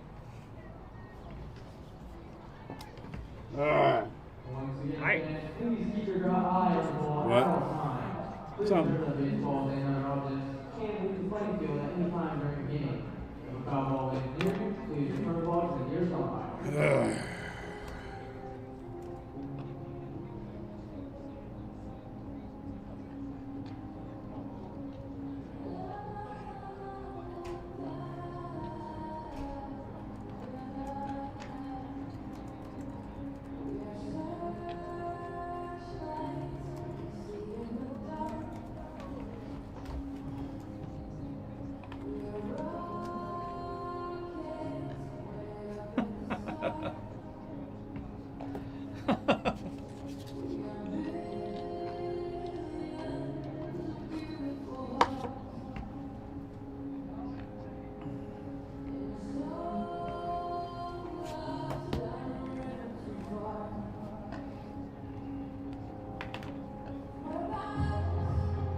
Official scoring from a head coach who's watching I win. says he thinks it would be a hit. See? He's just, I don't know why he's agreeing with me, but I'm going to tell him. I guarantee if that game was in Middle Point, that play happens, Spencerville's getting an error. Well, Spencerville's going to need to get pumped up to some Kelly Clarkson as they had to be Well, top Lincoln of would be the giving batting themselves a hit, but if it were the other way around, it'd be an error. order. I'm just going to take Medium this home as scoring. the one time I'm right in life and this call it good. I just think it's a judgment call. Oh, hey, he did say it could go either way. See, left that part out. Carter Ringwald back at the top of the batting order for Spencerville. 1, 2, and 3. Ringwald, Cox, and King scheduled to bat for the Bearcats. Ringwald in his 2 plate appearances, he struck out to lead off the Bearcats frame into the first and then reached on a single, stole a base, but was left stranded. And at third, the Bearcats, they've left a runner on in each inning. I'll be honest with you, I think he's going to try to pull one into the alley. Ringwald to take a pitch just inside the shoulder for a strike. Hunter Scott still dealing on the bump for the Commodores. He's allowed 2 hits in his 2 innings of work. Some 27 pitches through those 2 innings. 1-0 count, just a bit And for a strike. outside of the zone. 1-1 count. Perry's got a big week. They got Ridgemont tomorrow. Go to Waynesville Goshen, a team they just beat 7-0 yesterday. And then at Ridgemont on Saturday because the NWCC now plays kind of that odd home and away schedule. I think they moved that Waynesfield game and they now play Van Loo. See, Or something like that. the only reason I thought it was Waynesfield is because that's a conference game and Van Loo's not. Ball popped up into the sky. It'll stay in the infield right at the edge of the grass. Brady Scheinbley, he'll wave off Mulholland and claim the first out of the inning. Ringwald is now going out with a strikeout and a pop-up. Back to the plate. I don't know how much he waved him off as much as he scared him. Because all I saw was Mulholland kind of fading back and the guy behind him yelling at him. Oh, okay, my bad. Hunter Scott is now facing his 12th batter out of the bullpen. Cox will take a pitch upstairs and on the corner for a ball. We talked about our schedule coming up that you can find on zesportslive.com. More action tomorrow. Miller City and Ottawa Glandorf baseball. Spencerville and Ottawa on a Friday. You hear that game right here on the home of the Bearcats on WZOQ. Coldwater and a Clyde. And then, hey, more baseball from this exact window. Mike Hearn will be here for a 1 o'clock first pitch. Hillsboro and at Lincoln. Try Fort Laramie. And Oh, the opponent. I don't know what I talk about. Originally it was Hillsboro. And then my understanding is no one wanted to spend an afternoon with fishball.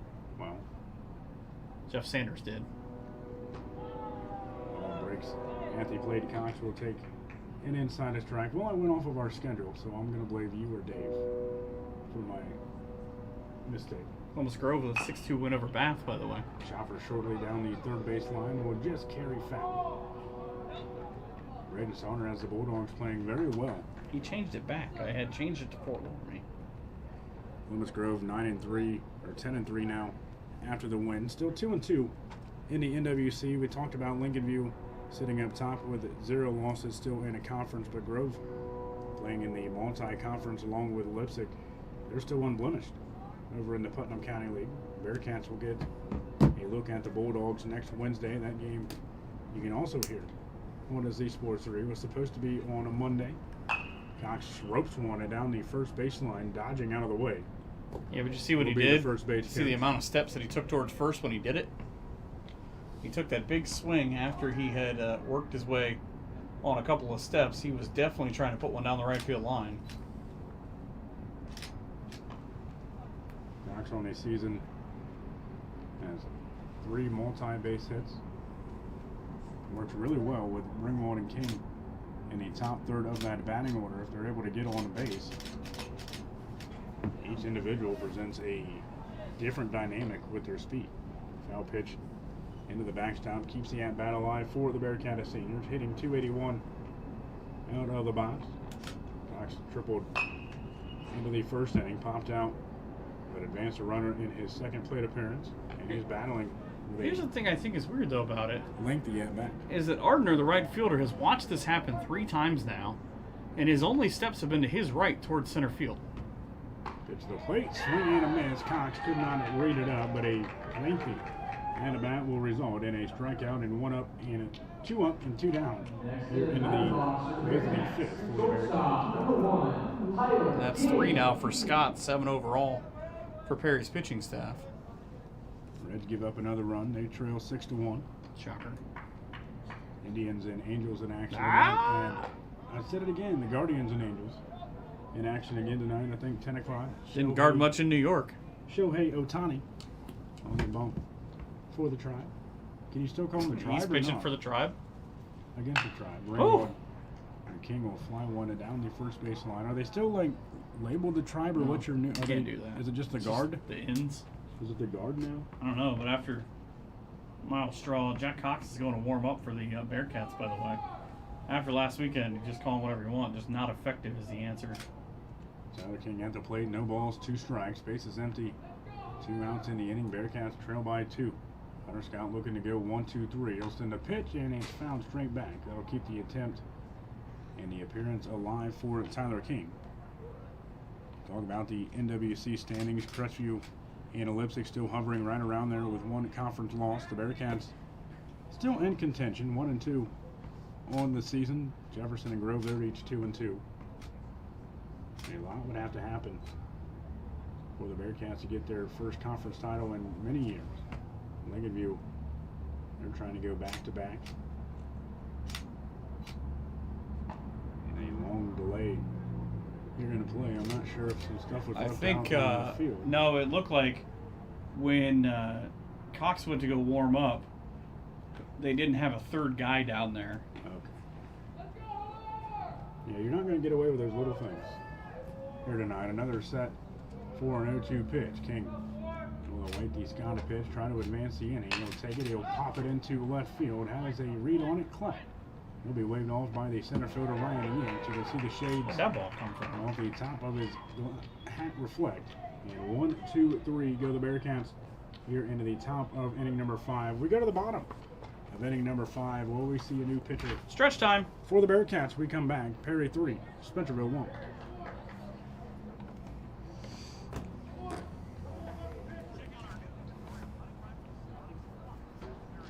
Ringwald.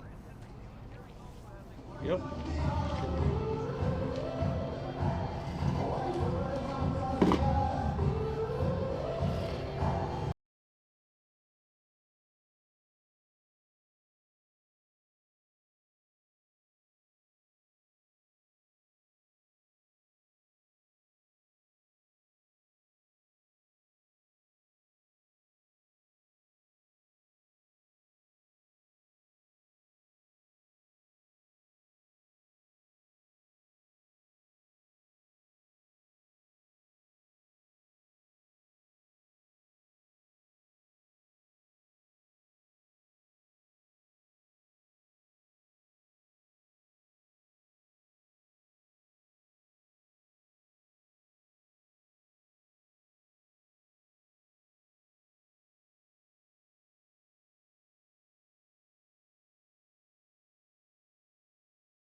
Bases by Hurst, and they've only got one. And the Bearcats, they've been able to pick off 2 base runners today. That's been a big part of keeping this right at a 2-run deficit. And again, it's a Perry team that stole 11 yesterday. Maybe they're just tired of stealing. Bearcats have given up 49 stolen bases coming into the contest. They had thrown out 8. First pitch of the inning will be popped up behind home plate to Morris. He tries to find a read on it, and he will just ultimately Unless he's Spider-Man. Out of a room. Ryan Yanks, Hunter Clint, and Jehu Muniz scheduled to appear at the plate this inning for the Commodores through 4 innings. This one, according to the scoreboard, 2 hits. That's what I said. That's what I have. Ringwald goes to the plate and a ball fouled down the first base line. Well, if it was your scoring, they would only have 1 hit. No, I went back and gave him a hit. What? I thought there was no takebacks. Well, if it's your book, you can do whatever you want. Hey, that is why we pay the money for the book, right? No balls in and 2 strikes. Beautiful scorebook. I just keep laughing because these text messages from Fish. Everybody's his boy. Well, he's kind of good. And he's fun. No balls, 2 strikes. Leadoff batter, Ringwald to dealing, and he's going to miss just outside. Upstairs and off the left corner, the center fielder Ryan Yanks singled, stole the base, advanced on an error before coming in off of a Hunter Clanton sacrifice. Bigger question for me is who's the Bearcat player that needs ice? 1 ball and 2 strikes, and maybe Morris from earlier. I don't know, because I can hear the conversation in the Bearcat dugout on the first base side of, hey, do we have ice? We have a player who needs ice. Well, I'm Is not sure. Graham warming up? I'm not sure what Vanilla's doing. Ball and 2 strikes. Bearcats do have more action. Jack Cox should be warmed if the Bearcats need a hand here in this inning. And a strike 3 looking. That was a little low, but Yingst is going to get his second strikeout out of the night. Ringwald inning will begin with 1-0. 6 seconds. It is Aiden Graham, by the way, who was down there warming up. There was a lot of knuckleballs, a lot of off-speed stuff.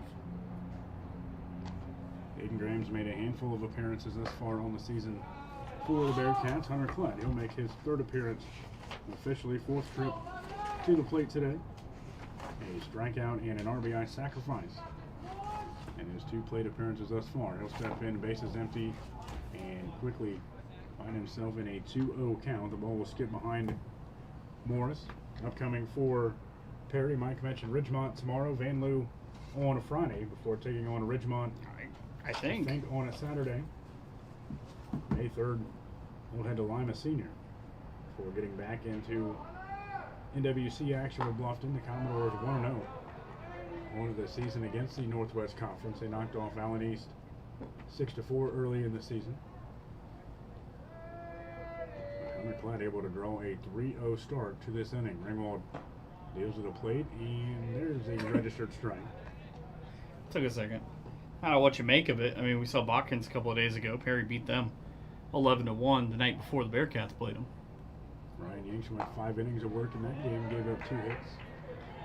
And was outshined by his brother breaking a state record. Still just the craziest part of that whole thing for me. How about that?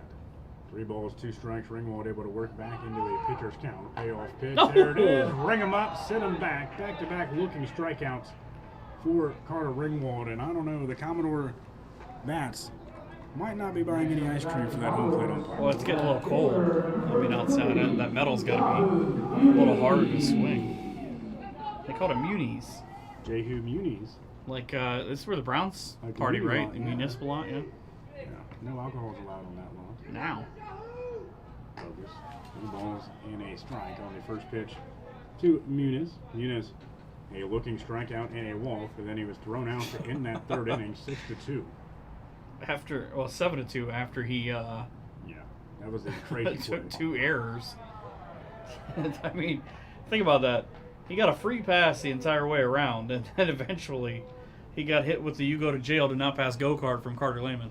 Now Ringwald looking for a 1-2-3 0-2 pitch. Here it is. Swing and a miss. Down it goes swinging is Muniz. The Bearcats take the Commodores down in order. We go to the top of inning number 6. The Bearcats trailing 3-1. Mike Hearn back on play-by-play when we come back here to Z Sports 3. Unofficially, that's 101 pitches.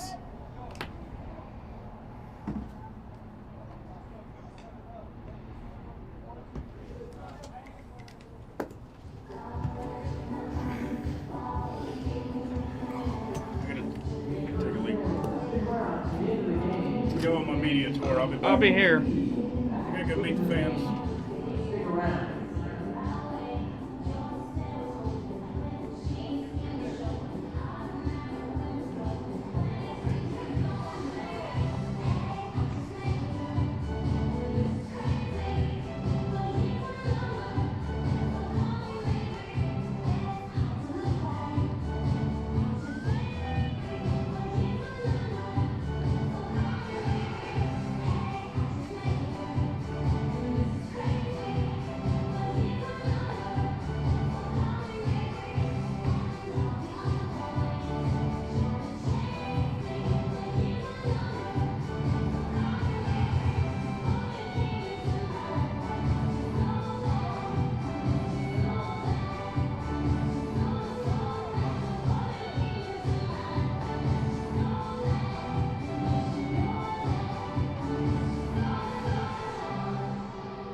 Top half of inning number 6. 1 run, 4 hits, no errors for the Bearcats, it says on the board. 3 runs, 2 hits, and 1 error for the Perry Commodores. 11-1 for Perry, 1-11 for Spencerville. It'll be Cy Morris, Carter Lehman, and Eli Harder. Scheduled to 3 in the first pitch to Morris, deemed a strike. Walked, stole a base, moved and scored on an error. That's the only Bearcat run. It came in the 4th. Just across the 9 o'clock hour. Morris mightily swings at one and fouls it off. Bearcats have only been able to land one leadoff runner so far through the first 5 innings of work. That was in the 4th inning when Morris led the inning off with a walk. Bearcats 0-7 away from home this year. They've been outscored 60-39 coming into today. See off-speed pitch high and away for a ball. Morris with that ground out to end the first. Spencerville looked like they were going to be in a potential driver's seat situation. It's up high and away. It'll bounce from Travis Nanshaw. Carter Ringwald opened the game, struck out. Jack Cox triple on a ball that he just stung into the alley. Then Tyler King and Cy Morris struck out and